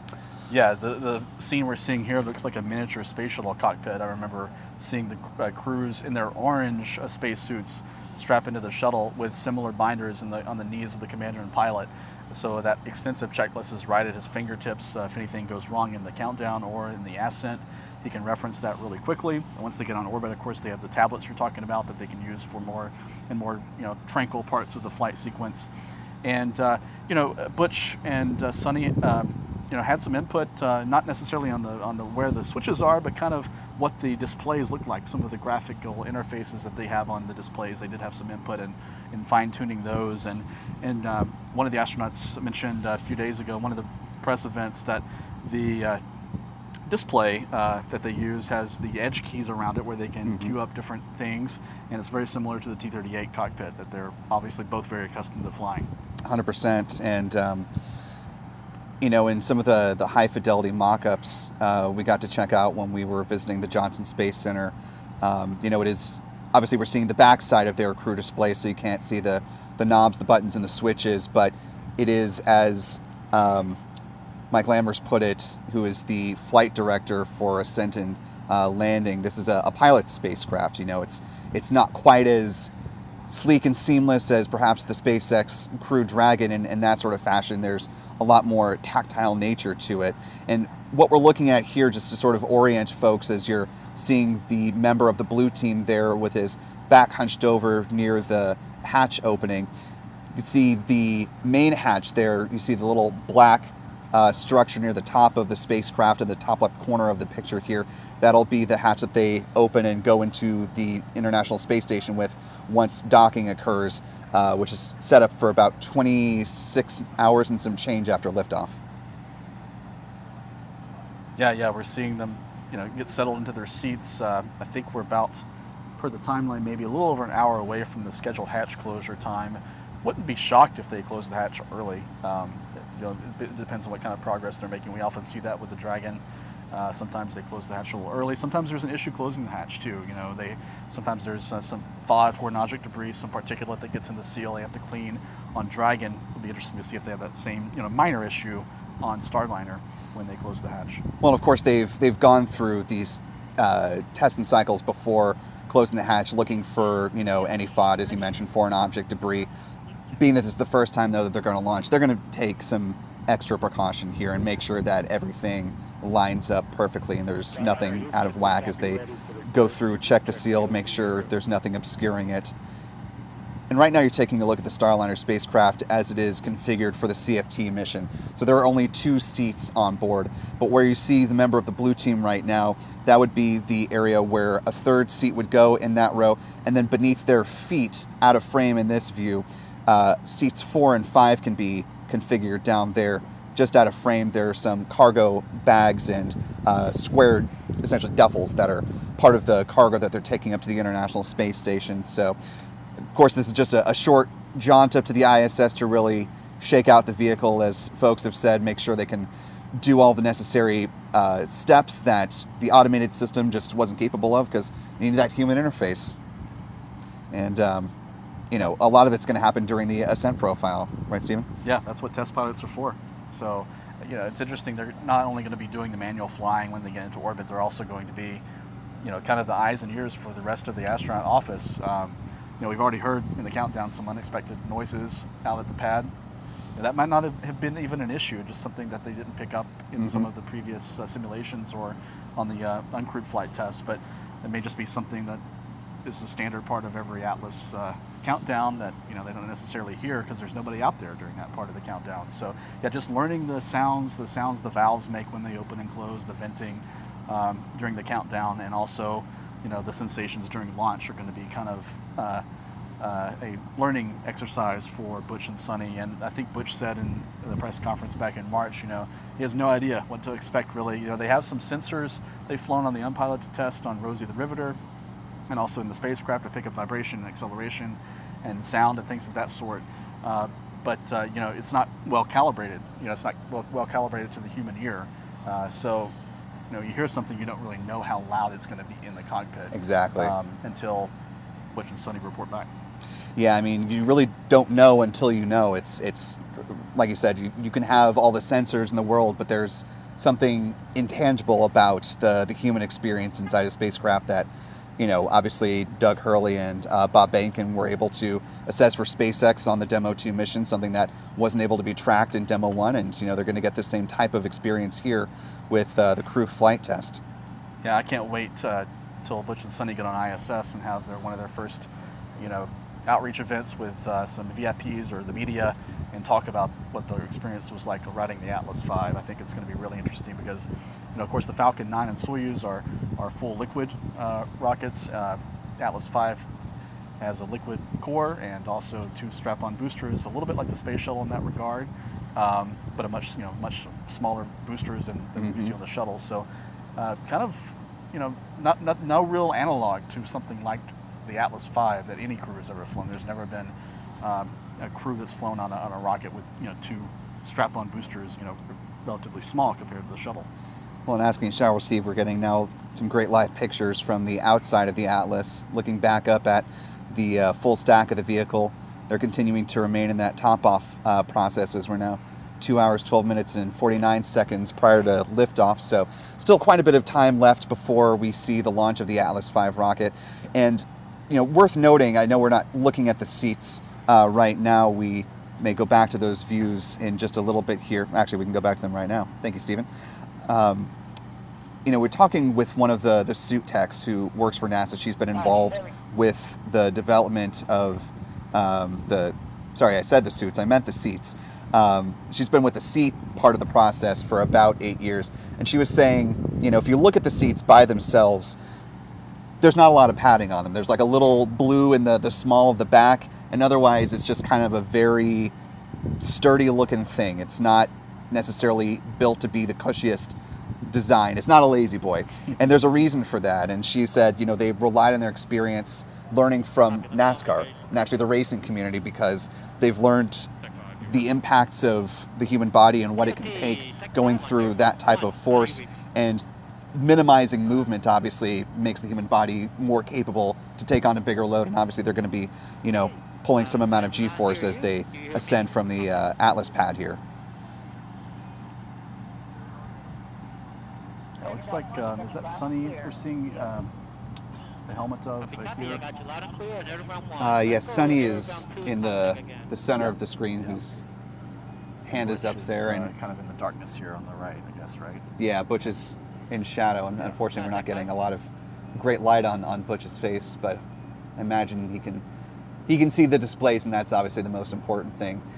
One of the slightly unfortunate parts of how Starliner is configured for this mission, though, is we're not going to be able to get live video from during the ascent and through the docking phase. They'll be able to send back video once Starliner is docked to station, and they can send it back down through the ISS channels. And obviously we're getting some live pictures right now because they're connected to the pad. You know, so that is something that they are going to be upgrading. I mean, there are things that will change between here and the Starliner 1 mission, and that is definitely one of the changes that's going to be made. So looking forward to seeing you know, some live pictures on the ascent of Starliner 1 for the first crew rotation mission, which currently is targeting no earlier than spring of 2025. And actually one of the people that's going to be on Starliner 1 is serving as Capcom for this mission, Josh Kutrick from the Canadian Space Agency. Yeah, a lot of the Starliner 1 astronauts are getting a front row seat to CFT here, because we saw Mike Fink. He's the backup. He's the backup to Butch and Sunny. He was out at the pad kind of showing them around with the camera, taking some photos for the record out there. Mike Fink is low-key becoming a pretty good PR person for the Starliner program. I mean, he's had some great behind-the-scenes stuff when they were doing their crew testing day, their dry dress rehearsal, and, you know, just out there with his iPhone, making sure he's capturing the moment. I mean, obviously he wants to see it go well and see his friends come back safely, but, you know, he's also salient enough to think, I'm going to capture this moment and remember, like, from my perspective. Yeah, I appreciate that, definitely.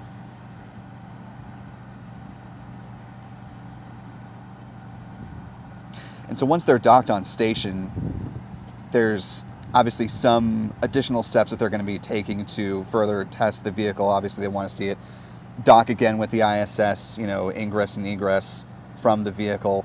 They'll also be practicing what's called the safe haven protocol, where, similar to when the anti-satellite test happened a couple of years ago and all the crew that were on the ISS had to shelter in their respective spacecraft, they want to make sure that they can go back inside and, prepare on the off chance, hopefully the minimal off chance, that they would need to make a fairly rapid getaway from the station.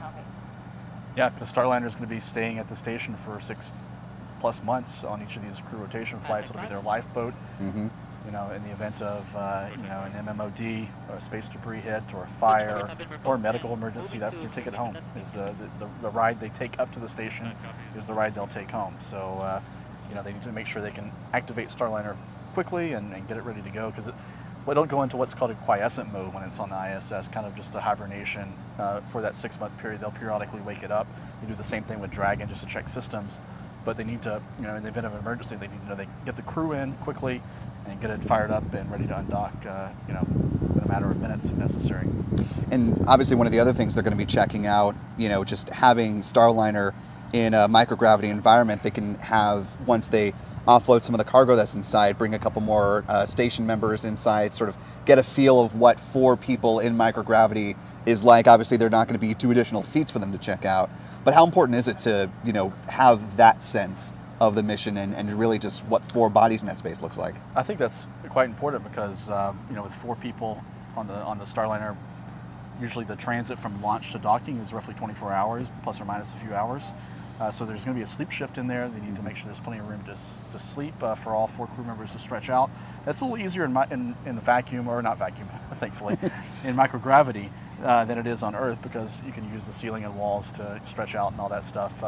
So it simplifies things in that regard, but they want to make sure they have room to, maybe the crew members to have some privacy to use the restroom or change and things like that, and just make sure there's enough, room to stretch out and live, and that way you're not crammed in your seat for 26 hours going to the space station. Because I remember hearing some stories from the Gemini astronauts in the 60s. They never got out of their seats for, in one case, 14 days. Yeah, and I can only imagine.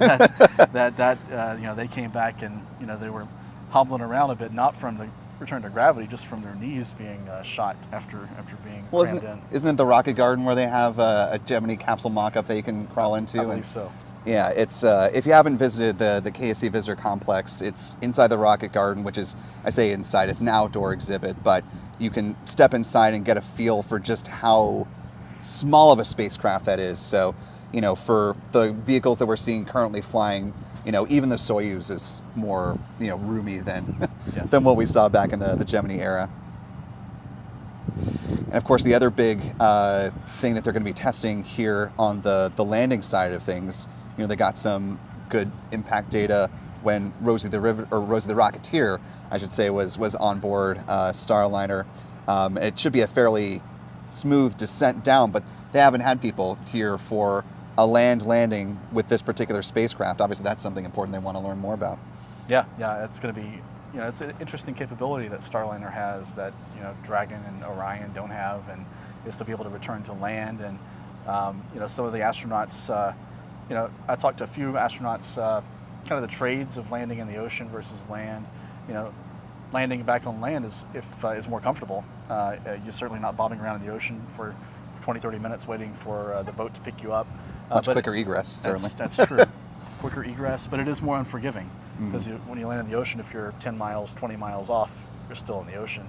And White Sands there's a big mountain range just a few miles to the west of the landing zone. So if you come down off course, you have hazards, mountains and boulders that you could be landing in. Right. So it is more unforgiving, but for comfort, crew comfort, the going in assumption, we'll see what Butch and Sunny have to say, because actually neither one of them landed in the ocean, so they all landed on land. So it won't be landed on runways. They've landed on land, but yes, it won't be a direct one-to-one comparison. It'll be interesting when probably in the next couple of years when somebody flies Starliner and Dragon to get a direct one-to-one comparison of the entire flight profile of how it goes. It'll be interesting. Well, I'm curious if, when we reach that point, it is not necessarily a professional astronaut, but a commercial astronaut. Someone who has the means to go between spacecraft as we continue to see the emergence of a commercial crew era. I mean, obviously with Jared Isaacman about to fly on a Dragon for a second time, and you have with the Axiom program, Michael Lopez Alegria, the first person to fly Dragon for a second time. But the cross between the two spacecraft, I think that's going to be interesting, especially once we get a better picture of what Boeing's plan is to commercialize beyond its first 6 missions to station. I mean, one thing that, I think we were interested to hear more about from Gary Wentz at ULA was, what is the path forward with human rating the Vulcan rocket and, the partnership between Boeing and ULA to get that process continuing. Because obviously it seems like there's a want and a desire for Starliner to continue beyond these first 6 missions, and you're going to have a rocket to get it to space because, there's no other way to do it.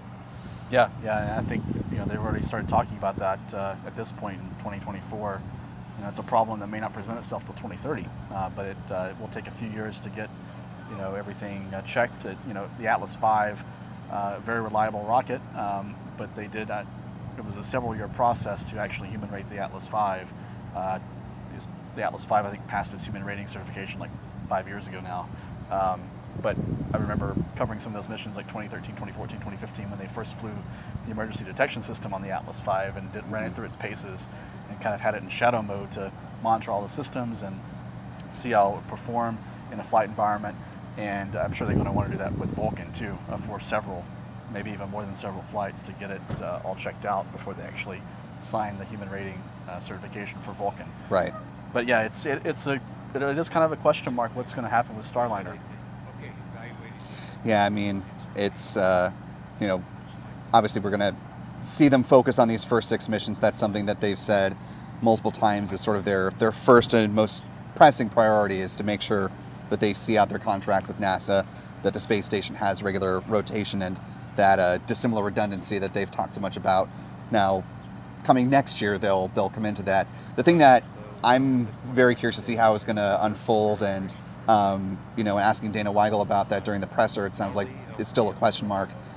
What is the Russian cosmonaut situation going to be when you have Starliner 1 flying? Flight and Slick, Channel 1.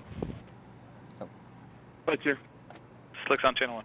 Yeah, Roger. So the engineering team has evaluated the vehicle is not in a configuration where we can proceed with flight today. So we're going to initiate our scrub and recycle operation. Roger. Flight copy. Roger.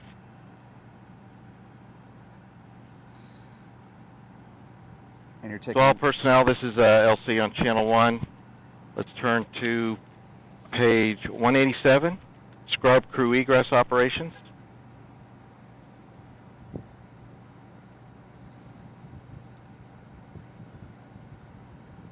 You're seeing there in the center of your screen Leroy Kane with the blue striped tie. But a storied history as a flight director within NASA. Obviously been a part of more than 100 different shuttle missions, and bearing the responsibility of having souls on board a spacecraft is something he's intimately familiar with. OSM, LC. OSM, go ahead, sir. Establish the BDA roadblocks and open the flight hazard area. Roger. All personnel on Channel 1 will be starting an estimated 65-minute hold at this time for flight crew egress. All systems maintain T-4 configuration.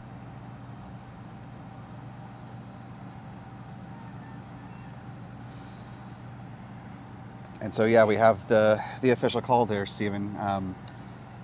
Obviously, they want to make sure everything is exactly in line with where they need to be. So, not the ending to the evening that we were hoping for. It was a beautiful night. The weather was perfect. But your thoughts on them making that call? Probably the right call. Better to be safe on the ground than figure out something wrong in flight. So, I think the pilot saying is better be on the ground wishing you were in the air than being in the air wishing you were on the ground. So 100%. I think on the better part of valor is probably the right decision. I'm interested to hear the details of what the issue was that caused the scrub. But we saw a scrub the first crew flight of Dragon back in 2020, and they launched 3 days later. So hopefully it'll be Starliner, Houston on Erdogan 1. If you haven't heard, we are scrubbing. Centaur valve problem. More to follow. Expect a nominal egress. Hadn't heard. Now we know. Okay. We'll be standing by.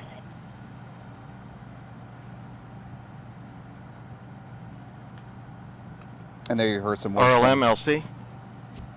RLM 11. Disable RLM line items for crew egress per redline report. Roger.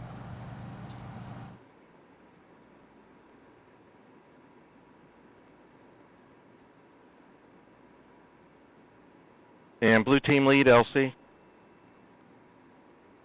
Channel 1. Go ahead, sir. Yes, sir. So you may have heard on Channel 1 we're standing down for today. So start and initiate getting the vehicle in configuration to egress the crew. Roger, Wilco.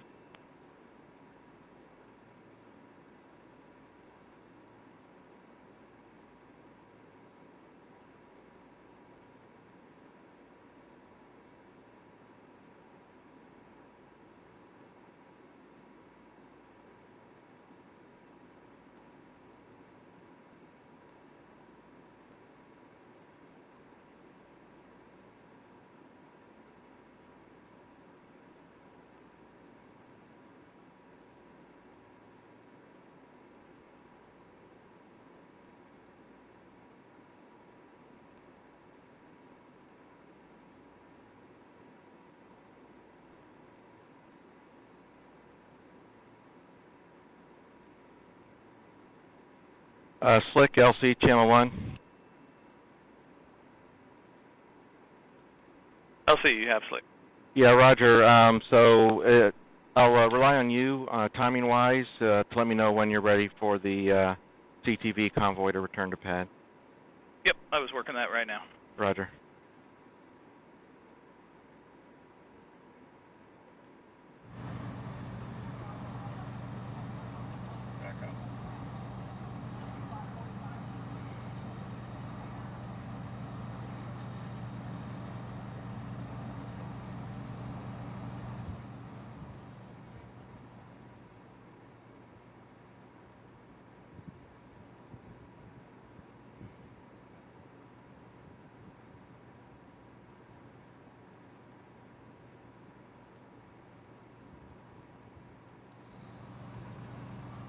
We were just discussing the scrub call behind the scenes here, just making sure we had all of our notes in a row to be able to discuss it with a little bit more authority here on the stream.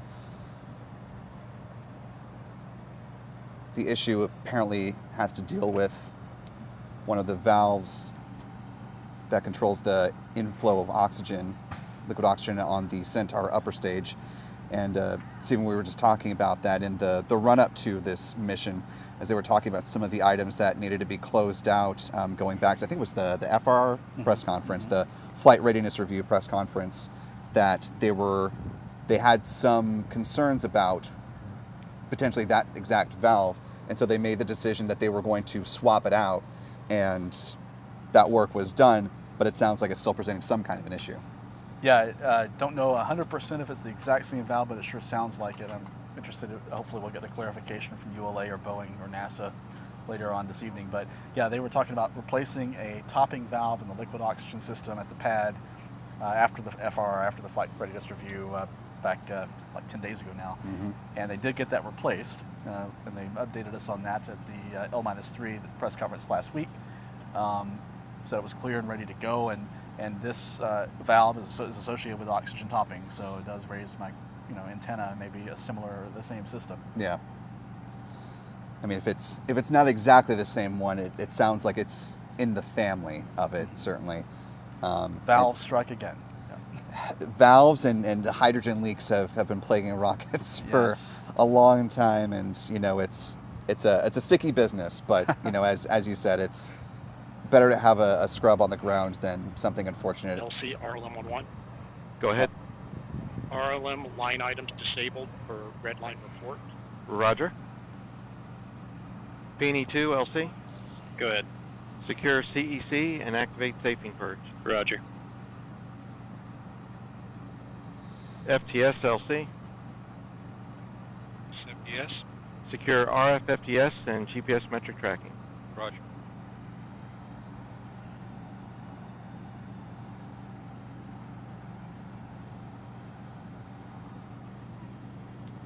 LCPNE2. Go ahead. CEC secured and saving purge active. Roger. So of course the process that they're going through right now, a couple different things that they're starting to get in work, obviously making sure the crew is able to egress from the spacecraft and return to their crew quarters, and they'll go back into their sort of quarantine operations and wait for the next launch attempt, which on the calendar is tomorrow. However, it'll depend on if they're able to really get a handle on this valve issue as to whether they are able to launch tomorrow. Not asking you to look into the crystal ball that you don't have, but what does your gut tell you, given the stickiness of valves? Your experience covering these type of missions. I don't want to place any bets. No bets here. It wouldn't shock me if it's not tomorrow, because a double negative there. But I think that's valves are troublesome across the space industry. I don't even want to pile on Boeing or ULA here. SpaceX has had issues with valves. I wrote a story a few months ago about just the perniciousness of valves across the space industry.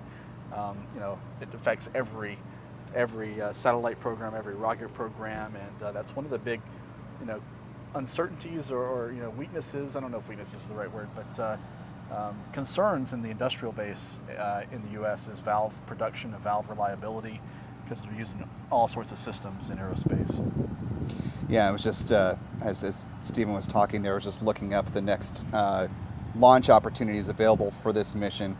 Again, the immediate next one that is currently on the schedule, we'll have to wait to see if they're in a position to do so, but that is tomorrow, Tuesday, May 7th at 10:11 p.m. Eastern. That is 02:11 UTC. After that, there's a couple of days between the next opportunity. That is May 10th at 9 o'clock on the dot Eastern, 0100 UTC, and then the following day, May 11th at 8:38 p.m. Eastern, 0038 UTC.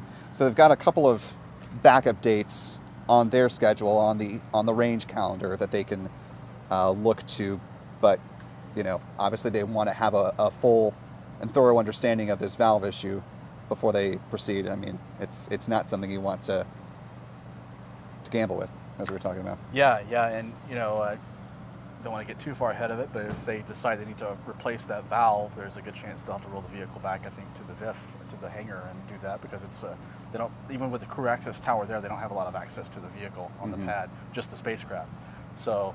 And they'll have a lot more controlled access at the VIF. Yes. So. And for those not as super familiar. Starliner, we're standing by, as we said. We did go ahead and unstrap.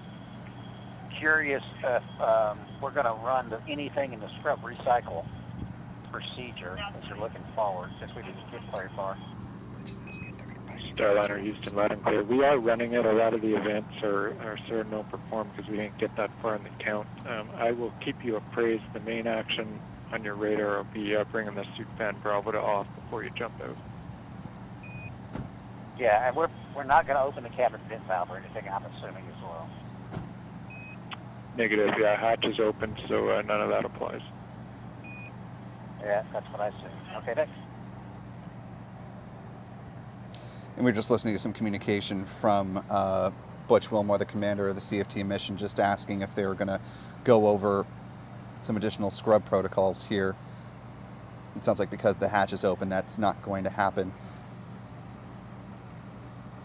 So we're going to continue to stay live with you as we're watching the crew egress process, and of course the two main items that they're going to look at here in the immediate future are detanking the Atlas V rocket, safing the vehicle, in essence. And LC Slick on Channel 1.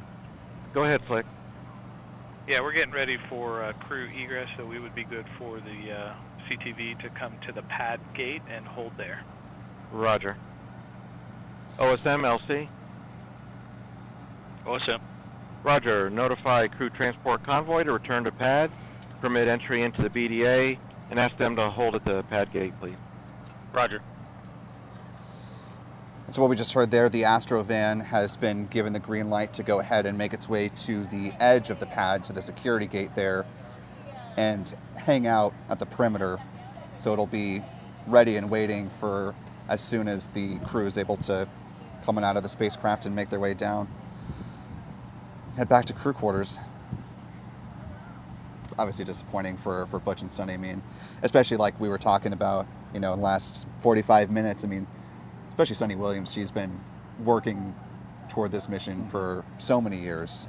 But going back to when they actually first got here and they arrived on their T-38 jets, they did note that they reached out to Bob Bankin and Doug Hurley, and it was actually Sunny who said, you know what, if you get a scrub on the first day, silver lining, you get all the jitters out and you kind of shake the juju. So, this isn't what we who are covering the launch want to see.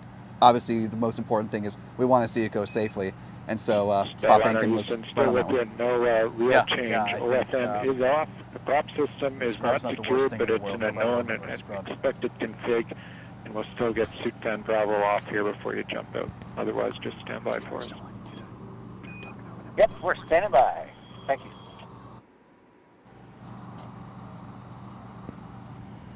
I'm not hearing Butch. I'm hearing ULA, but not Butch.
LCO, Sam. Go ahead. Yes, sir. You have, per step 90, you have 20 personnel entering BDA at this time.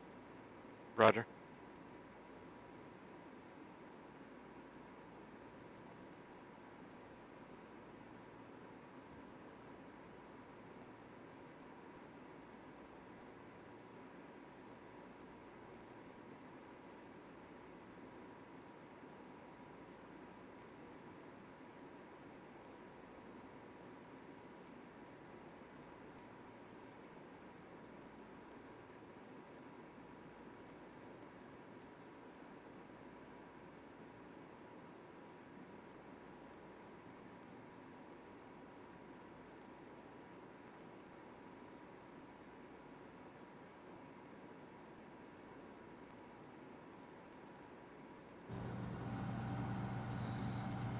Alrighty, so we're going to go ahead at this point and let our friend Stephen Clark go ahead and write up your scrub piece, and we'll start doing the same.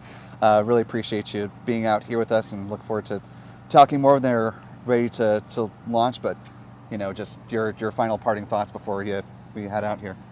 Yeah, scrubs are part of the launch business. It doesn't sound like this is a serious issue. That could delay things for an indefinite period of time, but it's something they need to address and fix, and if it takes a day or three, we'll be back. Absolutely. Yeah. Well, always good to see you, my friend. Absolutely. Good to be here. And we'll be right back.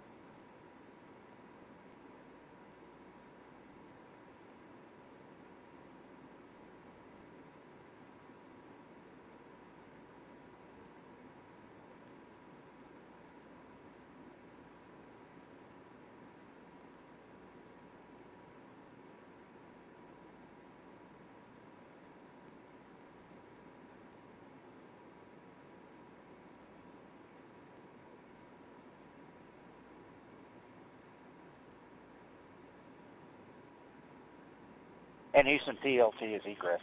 I'm waiting on the suit fan call. Copy, we see it. We still got good video, and we will call you for suit fan Bravo. Thanks. Okay, up.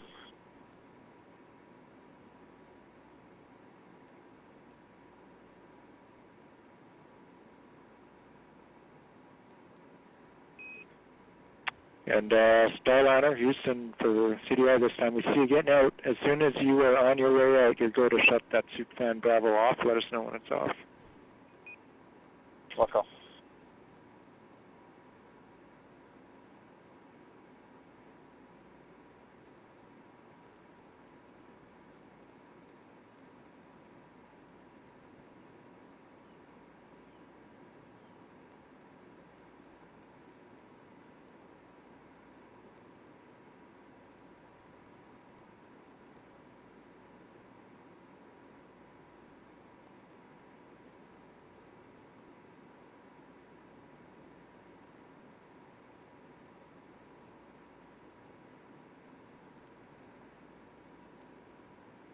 All right, Houston, Suit fan Bravo is off on egressing.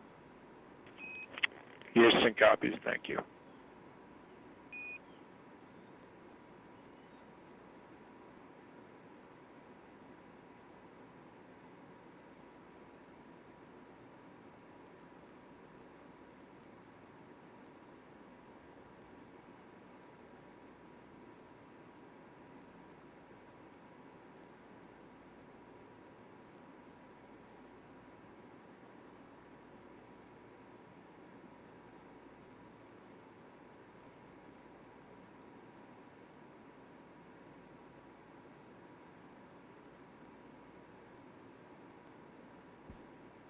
Local time of 8:52 here on the Space Coast.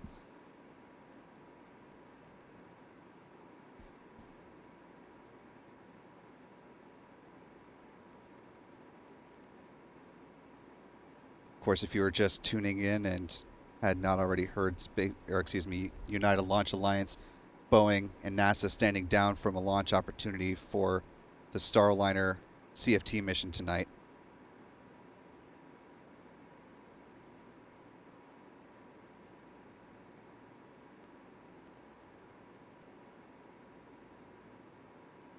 LC Slick on channel 1. Go ahead, Slick. Hey, looks like CDR is out. We're going to go do a few things, but we'd be ready to do comm checks with LC on the OSC radio here in a minute, and we'll get the CTV up to the base of the cat. Roger. As you see in the live pictures now, both pilot Butch Wilmore pilot Sunita Williams, Commander Butch Wilmore, now both out of the Starliner capsule, putting on their protective feet covering here in the White Room as they're going to be making their way back to the elevator and then down to the Astrovan 2 and back out to the crew quarters as we wait for the next opportunity to launch the Starliner spacecraft atop the Atlas V rocket.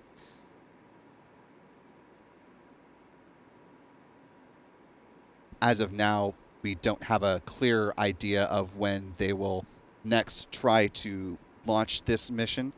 The next launch attempt that is available to them, though,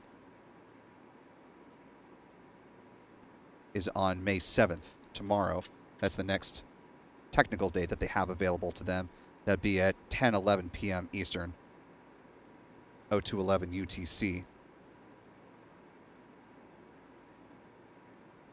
The reason for the scrubs going back to what we were hearing a little bit earlier on the loops, that odd noise, the chattering as it was described,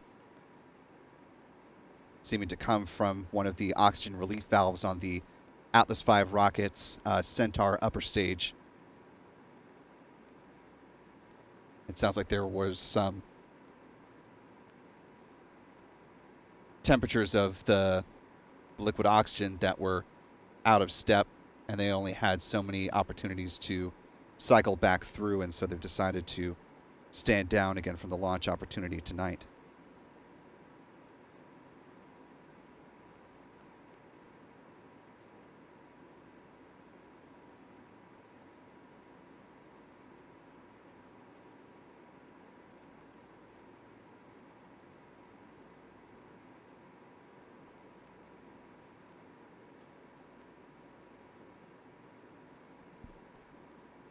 As we continue to watch the crew make their way back down toward the Astrovan, want to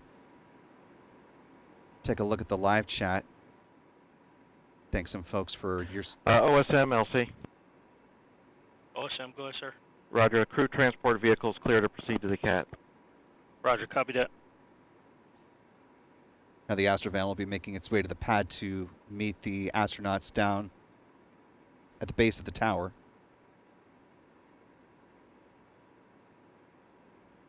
Again, taking a look at the live chat, want to thank some folks for your support this evening. It's been a busy time covering this mission, and of course we'll be back and ready to support more live launch coverage as soon as we have a date on this mission. But in the meantime, want to thank one of our channel members, Space Pony, for gifting 5 Spaceflight Now memberships. Really appreciate that, Space Pony. Another channel member, Mel Roberts Harrell, with a $5 super chat. Good to see you this evening, Mel. Saying, what a great interview opportunity, watching anxiously in Chicagoland. Of course, that was... LC Slick on Channel 1. Go ahead, Slick. We're ready for the flight crew and support personnel to perform OSE radio comm checks and to proceed to the ground level. They'll exit the White Room and give you a call. Roger. It's referring to our interview with Chris Ferguson at the top of the show.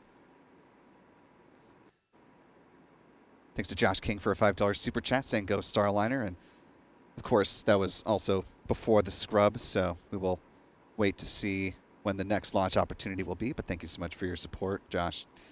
Space Pony with a $2 super chat saying, do SpaceX and Boeing use the same room, referring to the suit-up room back when they were donning their blue flight suits. And yes, they both suit up in the Neil Armstrong. CTV has arrived at the base of the CAT. Roger. The Neil Armstrong Operations and Checkout building.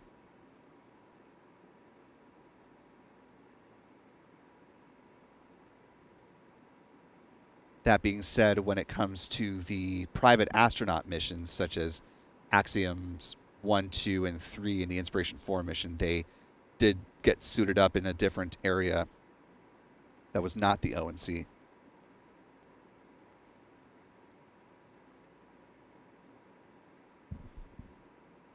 I want to thank a number of our channel members for their extra generosity this evening as well. Our thanks to Callistia Lee for gifting 10 Spaceflight Now memberships. Thank you, Callistia, for that. Nelson Reyes for gifting 5 Spaceflight Now memberships. Thank you, Nelson. Good to see you as well. Mark Otto, glad to have you with us tonight, gifting 5 Spaceflight Now memberships, as well as Tim Scheidler, also gifting 5 Spaceflight Now memberships. Really appreciate the 4 of you helping to grow our membership community on that level. And to our newest channel members, welcome aboard. Glad to have you with us. Thanks to Larry Sheenan for a $1 super chat as well. You're seeing Butch and Sunny making their way back toward the elevator. And on the left-hand side there, you can see that's the emergency egress system. If for whatever reason they ever needed to make a quick escape from the pad, either them or the launch team Flight here. crew have entered the CAT elevator on level 12. Roger.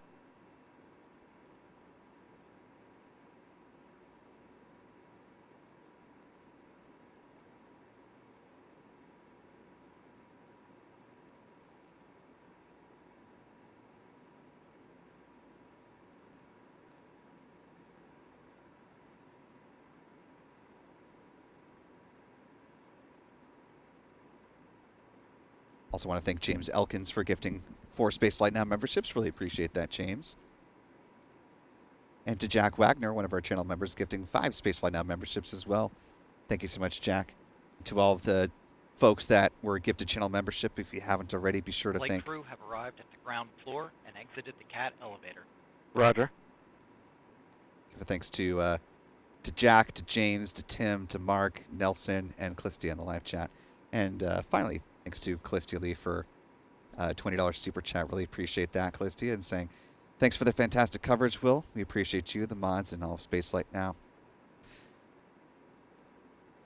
Crews now made their way out of the elevator and heading towards the Astrovan number 2.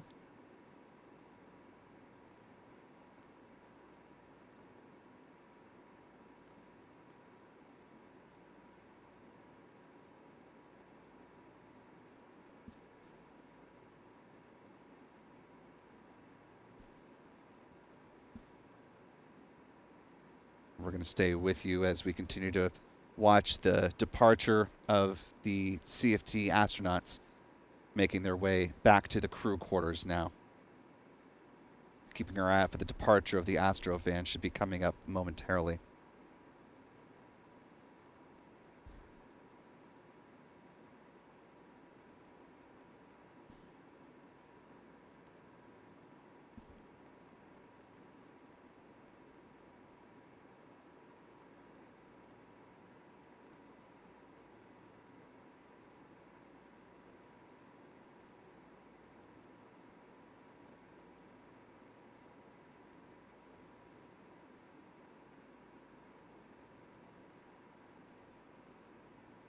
We're now seeing the departure of the Astro van number 2 from the pad.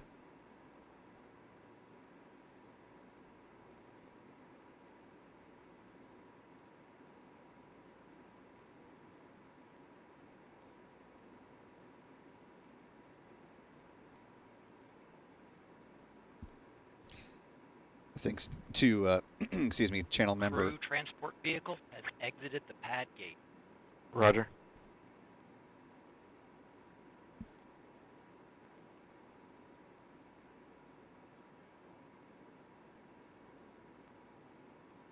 Seeing here the call out that they just made of the crew exiting the perimeter of Space Launch Complex 41, again making their way back to crew quarters.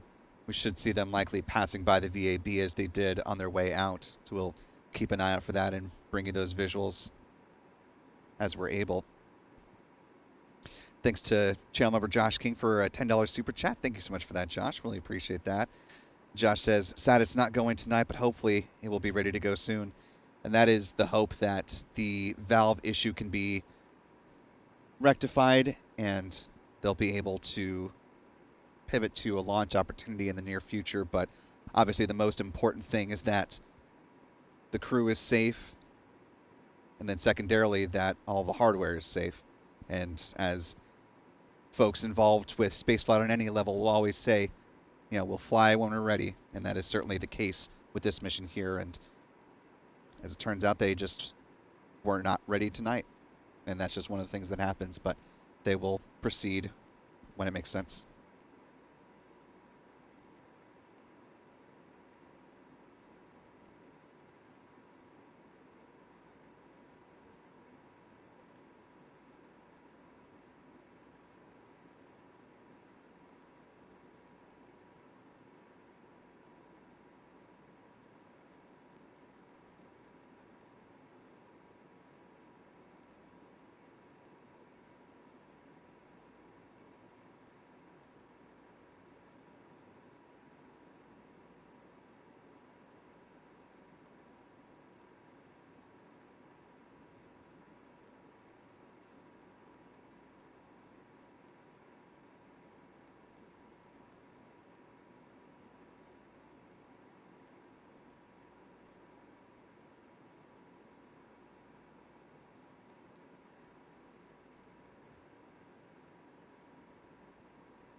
LC, this is FTS on channel 1.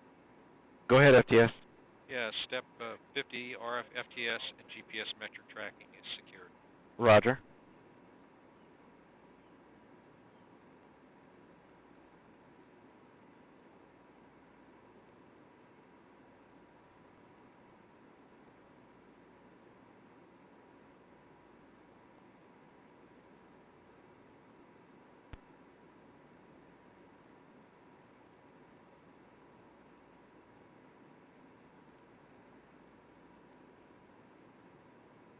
LCOSM. Go ahead. Yes, sir. 22 personnel have exited BDA area. Roger.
LC-1 AC. Go ahead, AC. Yes, sir. Talking with the Denver team and our team, we're probably going to want to do that troubleshooting that we had come up with on this SRV once we get the pad cleared. So I'd like permission to take that to 6 and get that discussed, get you a recommendation. Roger, please, community anomaly team, provide a recommendation. I'd estimate at this time it'd be about 30 minutes. We'll be ready to start detanking. Sounds good. Thank you. And with that call you heard, we're about 30 minutes away from the start of the detanking process on the Atlas V rocket. We're keeping our eyes peeled as the convoy bringing the astronauts back is just about to make their way past the press site once again. We're seeing the leading security vehicle out here, and the Astro van is going to be coming up momentarily.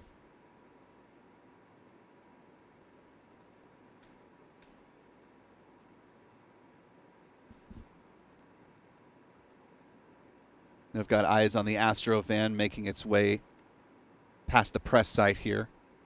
Our Adam Bernstein tracking it from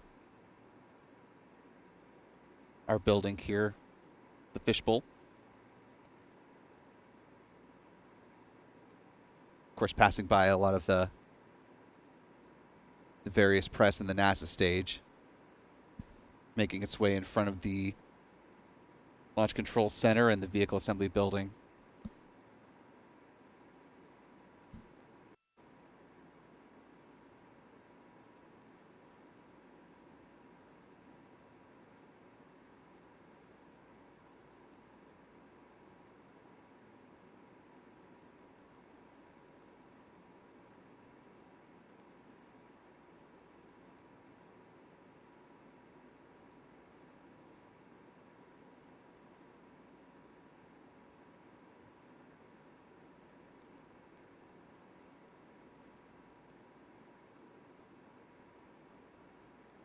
Coming up on the intersection here, passing by OSB 2 on the left-hand side, just on the bottom left-hand corner of your screen is where that's moving right now. Then they'll be heading south on State Road 3, making their way back towards the Neil Armstrong Operations and Checkout Building, where they will come out of their spacesuits and probably get a further briefing, potentially tonight, on any additional information that is available about the valve and the path forward.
Just going back and looking at some of the comments here in the live chat, and amused by one from Callistia Lee saying that her latest super chat was going towards my Halls fund, which you talk for a number of hours, you certainly rely on the Halls there, so thanks for that, Stephanie. Or Callistia, excuse me.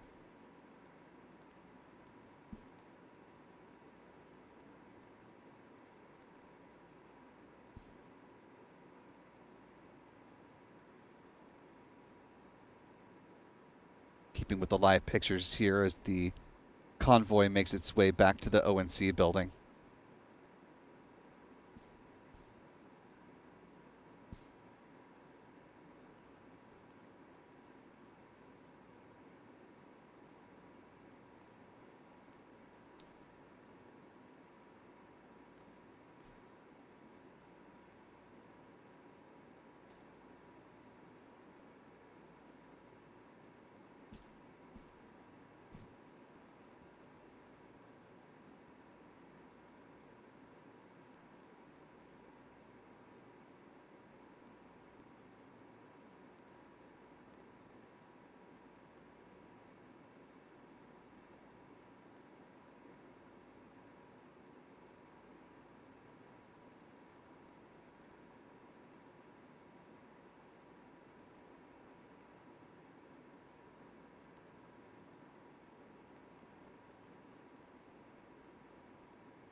LCM-1As.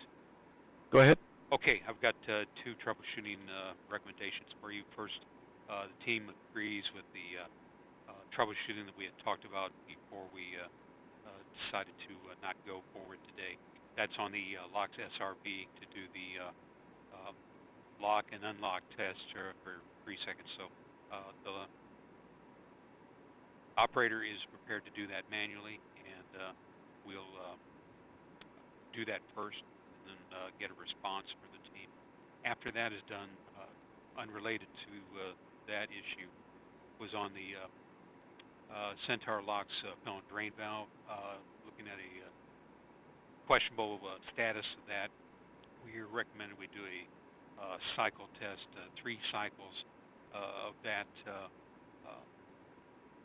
5 cycles, excuse me, 5 cycles of that fill and drain valve by commanding a stop flow and then manually doing the cycle and then going back to resume on the topping. And with your permission, we'll put those into work once the pad is clear. So can I get the details of the SRV troubleshooting? So the SRV troubleshooting,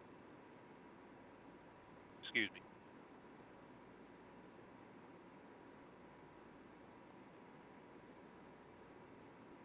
Okay, so we're going to do a manual SRV lock and then unlock for 3 seconds.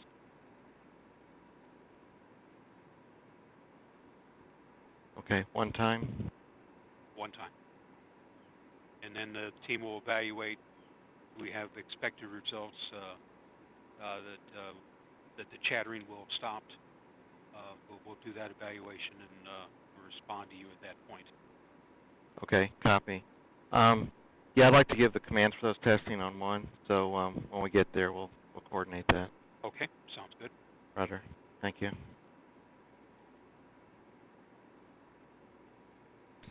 So some additional information we're hearing now that they are going to be both troubleshooting with the SRBs, the solid rocket boosters, as well as do some cycle testing of the Centaur LOX propellant drain valve.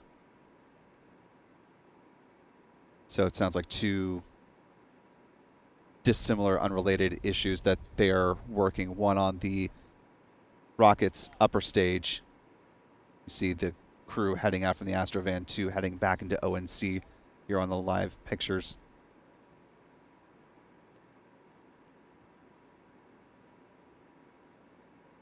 So as long as we're able to, we'll go ahead and keep listening in and allow you to hear those call-outs as they happen.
So the solid rocket boosters that are on this Atlas V rocket, they are AJ-60A SRBs.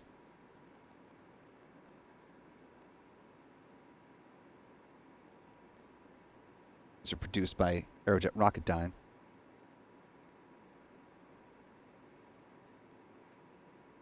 The ones on this mission are actually the last that United Launch Alliance is planning to fly.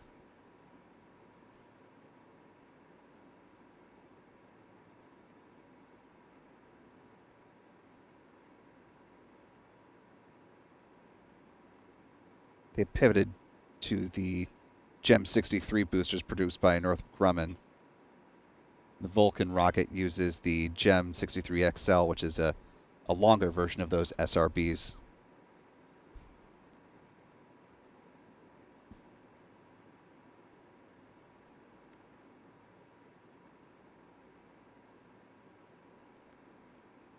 LC Slick on Channel 1. Go ahead. Yeah, we're in the process of handing the vehicle back to BMCC. The pad is finishing up. They're removing a couple items that have to be removed for hatch closure. So I'd expect we'd be ready for hatch closure in 10 at this time. I have no additional work. I am checking with the team, but I have not heard anything. And believe me, we've let them know that we have a fully fueled vehicle at the pad, so these must be necessary things, not desired things. Roger. Understand.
We apologize for the abruptness of the tone here.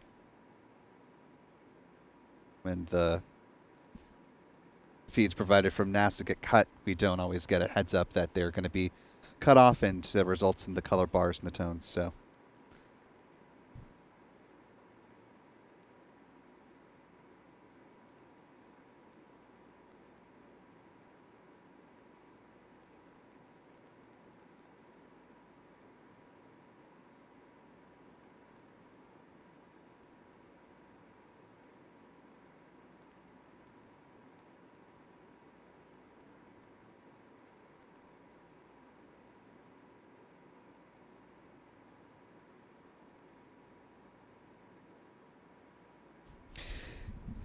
and with that, we're going to go ahead and wrap up our stream tonight. So again, with the scrub of the Starliner CFT mission, the most recent updates that we heard were they were going to be doing some cycles of the Centaur liquid oxygen propellant drain valve on the Centaur upper stage. that they're also doing some troubleshooting with the solid rocket boosters that are on the Atlas V booster. Of course, we will keep you posted about the very latest on this mission. Be sure to keep your eyes to spaceflightnow.com and our social channels on X, Facebook, and Threads. We'll provide you updates as far as the latest mission news for the CFT flight. And of course, for live launch coverage of another variety, be sure to join us back here on Wednesday, which is the planned launch of the next mission from from the Cape in general.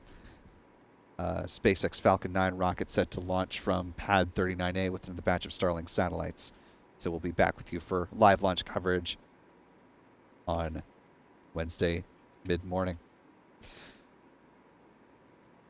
So for the team here at Spaceflight Now, for our guys behind the cameras, Michael Kane, Adam Bernstein, our friends Pete Karstens and Chuck Briggs, who are standing by to support the live launch coverage, our editor Stephen Young.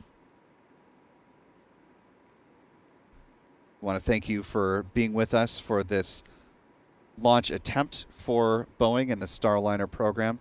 And of course, we'll be with you just as soon as possible when they are ready to launch again. So thank you. Have a good night. Be good to yourselves. Be good to others. We will see you next time, folks. Bye-bye.